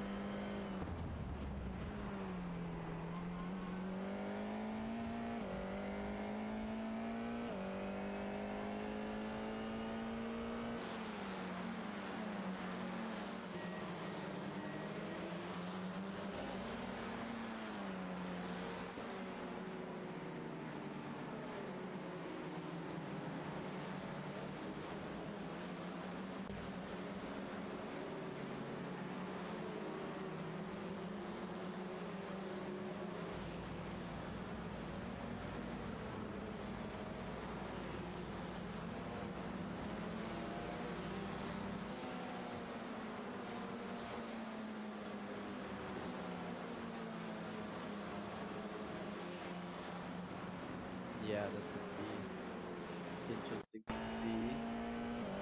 I think yes.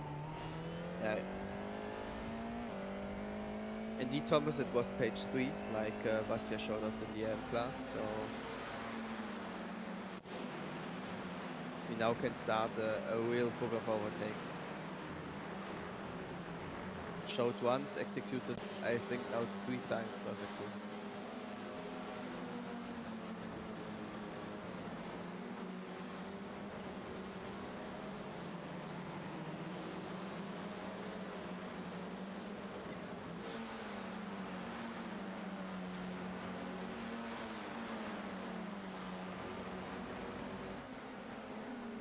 Yeah, absolutely. They're really putting it on the track, and it will be so interesting to see. I guess so they are an oversteer from I forgot who was the white car there. I think it was Fagnoppoli.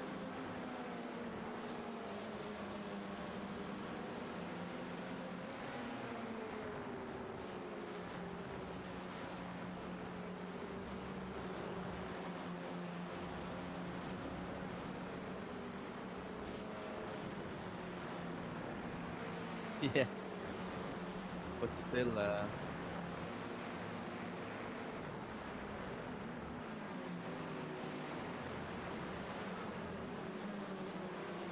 yeah,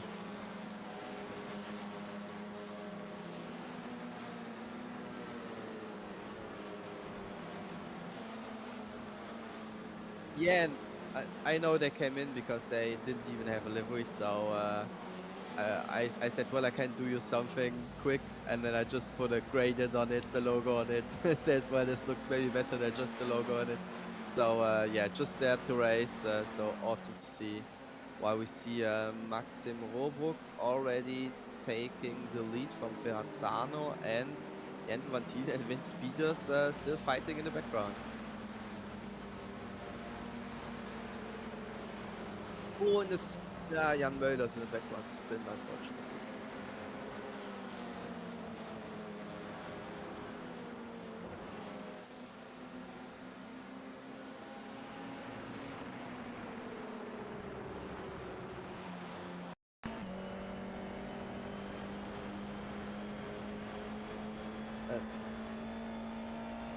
Thomas, I need to interrupt you. Apparently, your mic is out on stream again. So And they now it only should be hear on me again. at the moment. Now All it right. should be on again.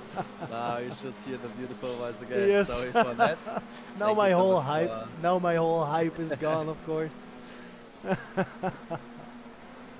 Oh, he did the best commentary in centuries, and you're never gonna hear it. Yeah, Just yeah. for my ears. Yeah, exactly. Exclusive. Exclusive. My apologies. I still remain an amateur streamer. Being able to talk and direct the cameras and having the replays and everything, it remains quite the challenge. We see So now the Van battle Thiele. is- Van Thiele did go past Ferrazzano. So that's a switch from P3 to P2. And Peters is also still trying to move up. So that means Van Thiele did go past Ferrazzano. And Peters will be trying to close up to Van Thiele. Yeah, and he has to do it quickly, because otherwise Vantine and Ervinho are gone. Oh, pushing him wide, the pressure of Vince Peters. Again, I've already said it. It's I would not want to be in that car right now. And he lets him pass, basically, not putting up any defense. There was a touch. It almost looked like there was a touch, but luckily nothing came of it. So Vince Peters also moving past Ferrazzano, trying to look for that connection with Van Thiele. But look at the gap. It was almost instantly. It was more than a second. So he will try. He will have quite the task to narrow it down, Peters.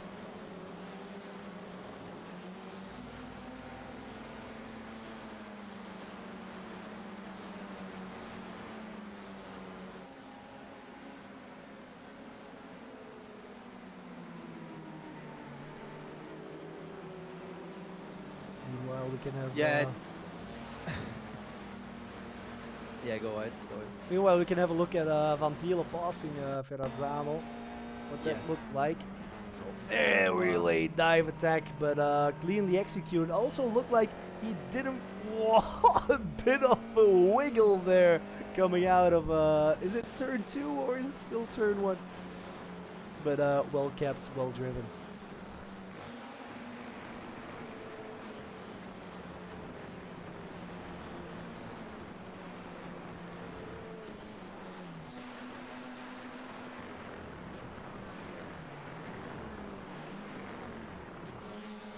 Yeah, of course, also for Firanzano, it's now a challenge, because you see those guys passing you and you need to stay concentrated, because he's still in for P4. Maybe the other ones are faster, but P4 scores a lot of points and you need to bring it home. Indeed, it's not always about winning. It's whoa, a bit of a luck in there and a spin. That's a loss of the nose of, I think it did get attached back on. I'm pretty sure I saw a nose flying there, but apparently Yeah. some net code going on there. But indeed, as you mentioned, you said it before, Simon. It's all about consistency. It's not necessarily about fighting with a knife in the mouth to get that P3 and putting everything on everything to secure and keep that P3. A P4 is fine as well. If you look along the whole line, then everything, the only thing that matters is securing points. But as I've also said, it's easy to say that from the commentator's booth, but Yeah. it's hard to do that in the car because you can see a guy passing by and you want to get by him again. Yeah, and of course, for the result, you need just to be in the top 3 to go to the offline shootout. So it's not necessary to be in the top 3 in every race, and you end up in the top 3 at the end of the year. So yeah, just stay consistent, and also otherwise you have a chance for next year, and you learn a lot this year. So there's always something to learn, to win, and take home. Yeah, indeed, it's nice to see that there are some new names which are trying and testing the if we can say the old names is a bit exaggerated, but our all our recurrently viewers know what I mean. That we have some names that already are very familiar, but also some names that are quite new to us, and it's nice to see that it's not the old proven and tested drivers that are in the top 3 or top 5. It's great to see new talent flowing in. Yeah, absolutely. Always interesting see guys coming like we know it from Van Thielen, coming from ACC, as I said earlier, to adapt to a new sim and also to new cars, because there you only have the GT cars here. Formula before that we raced in the Clio Cup. So yeah, also proving that they are not only fast with one specific car, but all along those different manufacturers' cars and types of cars. Like the open wheeler is completely different to drive than the Clio Cup. Yeah, you really shouldn't underestimate the difference between the sims and between the cars and so on. As we see Herbinho, that may be a fatal flaw. He put a wheel in the gravel that will allow Van Thielen to come closer, but I don't think it will be enough. He did close the gap from 4/10 to 2/10, but maybe a bit optimistic for me to say that he would launch an attack there. I think he will continue to put the pressure on Herbinho, who's certainly not safe. Peter's not finding the connection right now. Yeah, of course he's maybe out of the. No, he's in the draft with the second. But yeah, it will be interesting to see if Jentl is gonna wait for a move, because then he knows Vince will be also on his tail. So it's a bit of strategy now. And you see that, like last race, you thought, okay, Christoph maybe can't pass them, but you see he has the pace, he can go fastest here. But yeah, it will be interesting. We have 4 minutes to go, and 4 minutes full with action. Yeah, curious to see how it will play out. For example, Sorvio also came very close, who may be thinking about an attack into the final corner, having a good exit here, trying to sell the dummy, but it won't be for this lap, and it's just pile on the pressure and hope that the other one will make a mistake.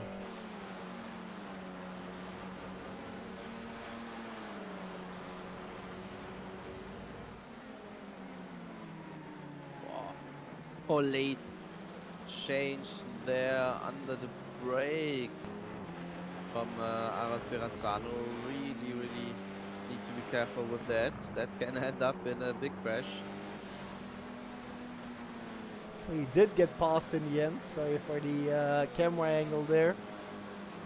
But well driven by Sorvio to get past Ferranzano. Let's have a quick look again from the other angle. Putting it down the inside. He always had a higher speed, so well done by both drivers, but especially by Ferranzano to take over position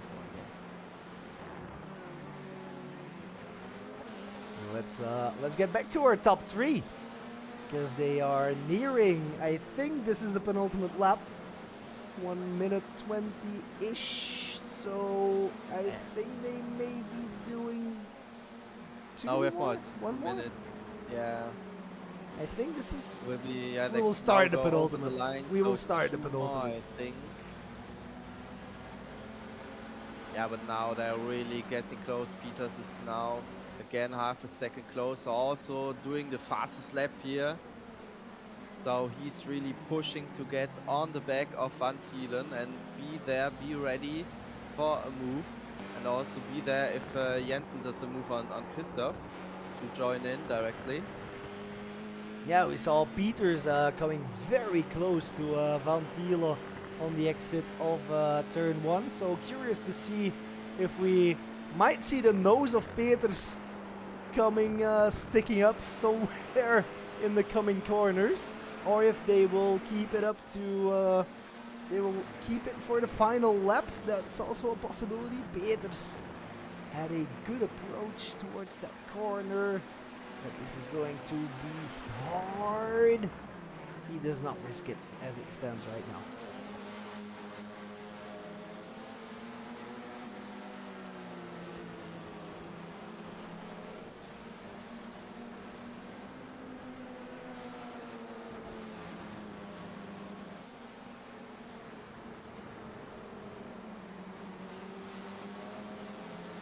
Top 3 spreading out a bit. Meanwhile, we have Colin also creeping up. Yeah, now should be white flag on right. It should indeed Yeah, be Colin. because it's very, very, very close. Meanwhile, towards the 20-minute mark, Colossus was also creeping up very close. I don't think we will see a move here. Maybe Colin will try a move into turn 1. Taking it around the inside. I think so. Yeah, going on. He's fighting back. Of course, Maxim Rohrbruck is also a pretty experienced driver. Also from very good championship. Fabio pulling a gap on Martinez. So a little bit fair to both of them because it's just too far away. Other hand, Peters is still according to theory of a second behind him. So maybe there's something about to happen, but it's still. I tried to, but almost losing the car. But still holding on. But I think that's it. It's over for the fight. I think they will just drive over the line with these positions. Yeah, it's too far to still launch No an way attack, sprint. but what a race by both these three drivers. It was. Yeah, absolutely. It wouldn't have been able to bet who would have won, but it is Herminho who wins the second heat of the F4 Championship in Laguna Seca, followed by Van Thielen and Vince Peters. Let's not forget Sorvio and Ferrazzano, who also had a banger of a race. Rohrbruck and Colin are still battling it out, but Colin will not be able to catch up. Timish also came across the line, and Romano and Gosses having a bit of a drag race, but there's no chance for Gosses to overtake. Donderwolke, who still came back from last position, I think, 8 positions gained, followed by Fanyapoli. Stijvers taking P13, Van Grinsven taking P14, Balthazar taking P15, Kenny Hermans coming over the line in P16.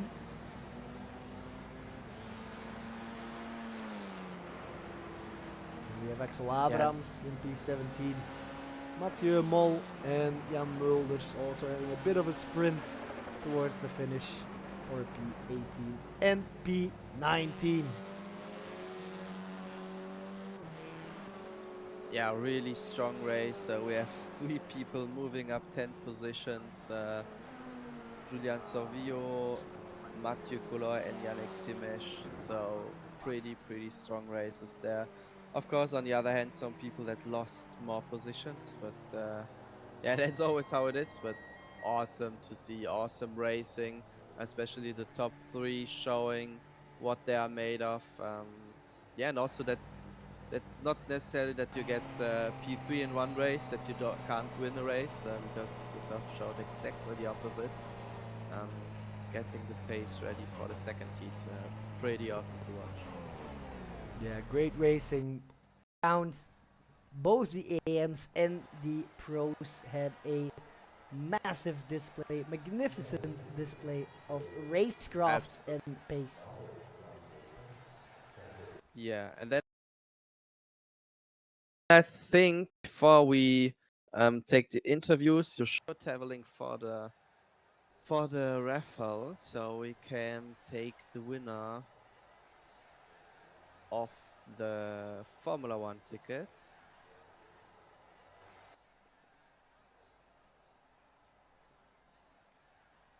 Do we have the link somewhere? Yes, you have a link in your private message. No, I forgot to send it. Sorry, I thought I sent it, but I did not.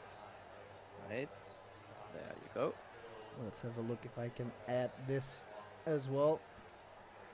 Copy the text, paste it in here. I have to press click spin, but first, of course, I have to add this as a source. Yeah, so we have Formula One tickets among all drivers that start in the F4 Championship.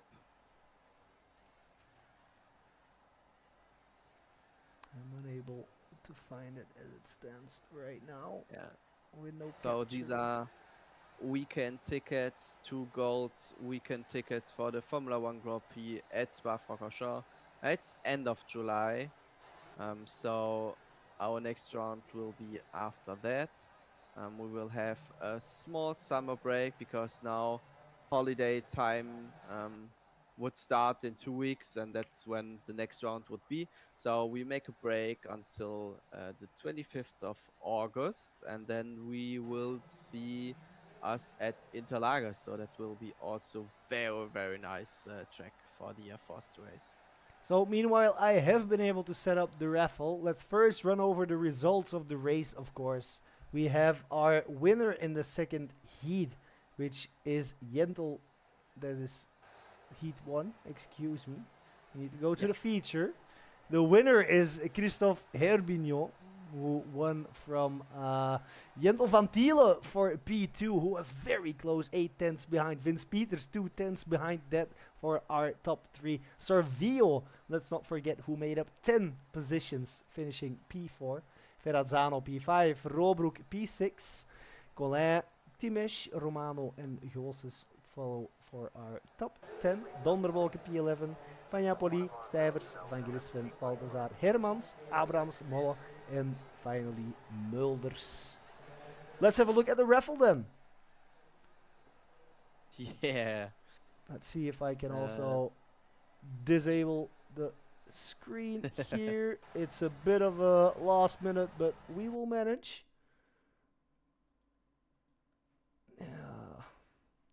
Will we manage? Because the overlay of his decay is still there. Let's put this on empty, and then this should work. Empty. There we go. You should all be able to see my screen right now. Let's have a bit of a raffle. Click or press Ctrl Enter. And our winner is, I'll let you go at it, Simon. Need to have a look with it. Brahim Hamou, I hope I pronounced that correctly, wins the F1 ticket. So we will contact you. Congratulations. And then I think the other one from the Clio Cup was Stefan van der Smissen, if I remember correct, who also I see in the AM. So yeah, have fun. You can bring somebody with you, and I think it will be a very, very nice weekend. What a prize again by our host. Absolutely. Let's not forget, and by our sponsor and everybody else. I always love streaming these kind of competitions because they are just a cut above the rest. Thank you very much, Simon. Let's have a look if we have somebody in our interview space already. I'm unsure. Yeah. Let's have a quick Just look. We do not Just as it stands right now, but maybe they will show up. yeah, but as we said, then we have the next round at Interlagos. It will be very, very interesting. And I think, yeah, there's Jentel is there, so we can just take him up for Yes, a indeed. I little. will drag him into, and you can greet him, Simon. Yeah. Good Hi, evening, Jentel. Jentel. Hello. Yeah, we hear him, so that's perfect. So, how was Laguna Seca? How did you like the track, and how were the two, yeah, from other point of view, very, very tight races. Yeah, the races were very tight. The track itself is pretty good, but because of the really odd times, the tires were dead after like 5 or 6 laps, and from then on it was just managing and trying not to spin or drive too many off tracks, and that combined with the very close racing between the three of us made it a really hard race, which I'm really happy that I can manage a win and a second place. So pretty good evening for me. Were you on the look to do a move on the second heat there at the end? I thought in the last round you lost a bit the connection to Christoph, but yeah, how was your view? Did you want to go for a move or just settle in with the P2? Actually, I had some damage from the start, I think, lap 1, going in out of turn 3.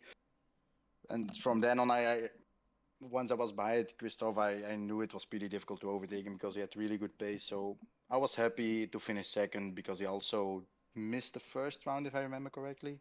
Yes, exactly. So for the championship, it was really good to be ahead of Vince. So I was happy with second place. And also Alright.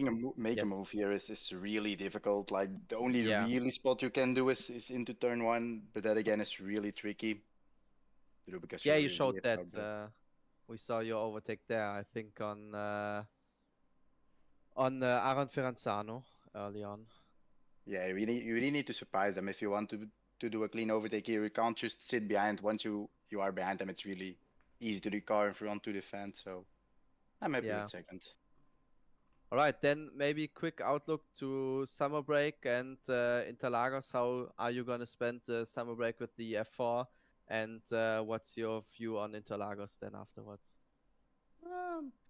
Interlagos, I think it's a good track. It's a really good track to drive it down for cars. So I think it will be a bit like Laguna, maybe with a bit more slipstream, but I again think it's gonna be really close. I mean, you can't find half a second on somebody else on lap time, Yeah, so it's always really close. So I'm looking forward. I really enjoy driving the F4 car, especially if the competition is that close. It's are you always going really to spend some time in the F4, like training regularly, or just picking it up before the next race? fun. I will just pick it up like a week or two in front of it. Not, I might do some official races in summer, but break, but you will watch Yeah, the all weather right. because if it's really hot, it's not like that like Yeah, sit in the sim. that's So true. Yeah. I'm actually quite happy that there's a little summer break, so we can also do some other stuff than sim race. Yeah, but always remember it's athlete sweat. So Sweat is That's weakness right. Yeah. living the body, huh? Yeah. No, great all right. race, Yentl. It was for me. It was a pleasure seeing you drive and all the drivers around and the mutual respect and it was great to see. Thank you for the show. Congratulations with your result. I think you can be very pleased with what you pulled off here and looking forward to seeing you in the next round. Thank you. Thanks for the broadcast, also, guys. No Really nice. So worries. we will see you next time. Goodbye, Yentl. Bye. Bye bye. We also have Christophe Herbigno, who's with us. I'll drag him in here, and you can have a say hi again. I'll load up the slow-mo shots. Hi, Christophe. Good Hi, evening, Christoph. good evening. Welcome. How was Laguna Seca? The track was a bit hotter at the end, but still, air temperature was okay. P3 in the first heat, P1 in the second heat. How was the first round for you because you missed Spa? How was it? How did you get into the F4? Yes, what a night. It was a really, really good race for me.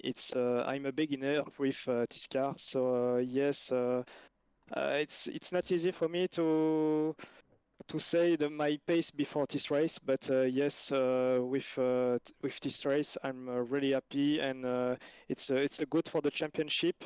Van Tielen and Vince Peters was be really really fast on this track. It's not easy to overtake, and yes, for race one. I'm really happy with the P3 because it's not easy to overtake, and we're like to take the risk of them. And yes, in the second race, what a start! It's crazy to overtake all the driver. During this race, but it's not easy because yes, the track was really hot, and Van Tielen and Vince Peters was really fast in the second race. It was really difficult under the finish line, but yes, I'm very happy. It's a good operation for me for the championship because yes, I missed the first round, but honestly, I'm really happy about this night, and I would like to congrats all the drivers for the fair play on the track because it was really good. Yeah, I think we can confirm that, right, Thomas? It was. We already said it multiple times. We enjoyed the racecraft so much. I said if I would be driving there, I would have taken 5 of you guys with me into turn 1 into the gravel pit. But it's great to see that you guys can race that hard and that fair, and made that kind of a show for us. It really was an enjoyment to see, and it's hard to predict even who will come out on top. So is that also the same for you? Is it a bit like we will see who I don't know who I will be competing it. Like I have 5 drivers who I know will be close to me and I know their styles, or how do you approach when you want to pass someone? Can you estimate how they drive, or Yes, with this car, it's very difficult because I'm a beginner of this car. But yes, the tires are really important. With this temperature on the track, the tires management was really important during all the race. But yes, honestly, I was an attack during all the race, and yes, I don't know how it's possible, but yes, I'm really happy with that. And yes, this track is a track I like a lot. So I will be if for the next round, if my pace is also really good than this track. But yes, I'm really happy with that. Yeah, we really have both sides. I can just refer to Gauthier Pagnopoli, who is a bit upset about the track. So you always have the two sides: the ones that like it, the other ones that absolutely hate it.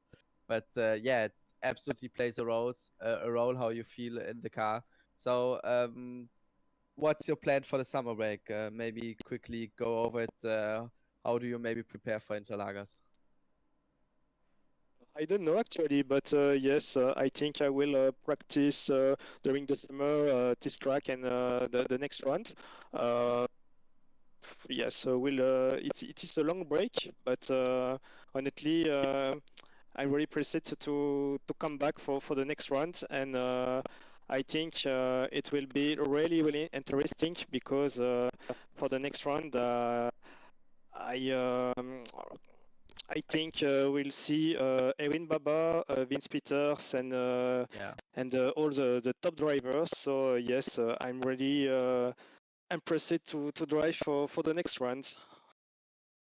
all right? Well, Yeah, awesome. thank you for being here. Thank you for the show you've put on display tonight, and I wish you the best of luck in the next round and the further championship. Enjoy your evening, and I hope you enjoyed the race.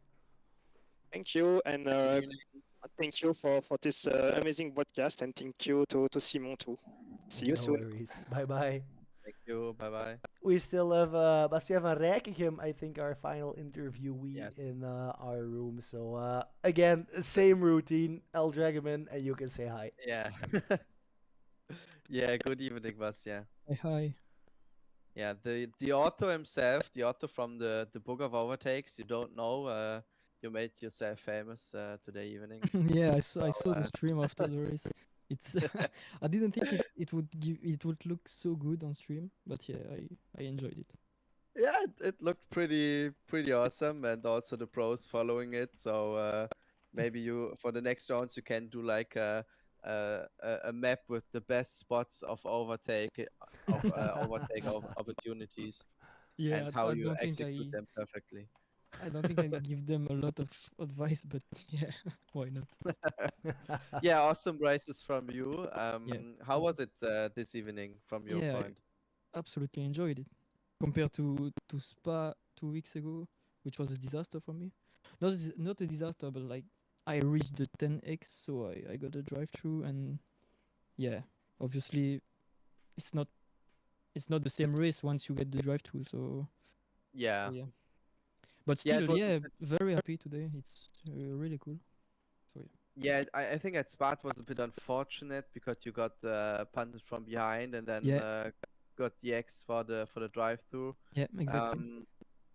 How was it here? Like, did you already feel at Spa that you can compete with the top drivers in Yeah, the yeah. AM class? And Exactly. In pure pace at Spa, I was really slow, but in the race, it was kind of okay. In race 2, I managed to climb to P5, I think, or P6. So yeah, it's not so bad, but yeah, compared to today, it was yeah, completely two different race. yeah, awesome to hear that. So we will be excited to see you in the top positions for the next races. What's Yeah. your plan for the summer break? Do you have like in mind to train a bit to stay in the feeling of the car during the next weeks, or how will you handle it? Yeah, obviously. So um, I I will practice obviously for Interlagos, but do some normal iRacing race, and yeah, have some fun, spend time with friends, and yeah, living Yeah, life. yeah. Also living life a bit. That's of course something you need to do. Yeah. All right, then. Thank you for joining Yeah. us. Thank you guys for the stream. It was really cool. No worries. Thank you for indeed driving with us, and hope to see you in the next rounds and the remainder of the championship. Best of luck to you, Yeah. Thank and you. You too. enjoy your evening. Yeah. Thanks. Bye bye. Bye Bye bye. bye. All right, Simon. That I think that's it. We had a pretty great evening. Yes. I think it was pretty tense. Yeah, like all the rounds, pretty awesome to watch. A lot of action, always hard to cover everything. So if you miss something, don't be mad at us. It's really hard to get everything on the stream. But I think we managed it well today. It was awesome to visit here and Laguna Seca, and it's gonna be exciting after the summer break. Yeah, I'll be looking on from the sidelines. Thank you, Simon, for having me. Thank you all for watching. Thanks to all the drivers to also be here every time, and to hopefully continue to be here every time. And to the sponsors, of course, for these amazing prizes that you've been able to give away. Simon, I'll leave the final word to you. Yeah, thank you everybody watching, everybody racing, everybody supporting the series. Also, thanks to you, Thomas, for joining in today. I wish you happy holidays. Like I think in a week it starts everywhere in Belgium. Everybody that goes to school already had the first week of holidays. So yeah, have a nice summer and see you then end of August. All right. Thanks for watching, guys. Bye bye. See you next time.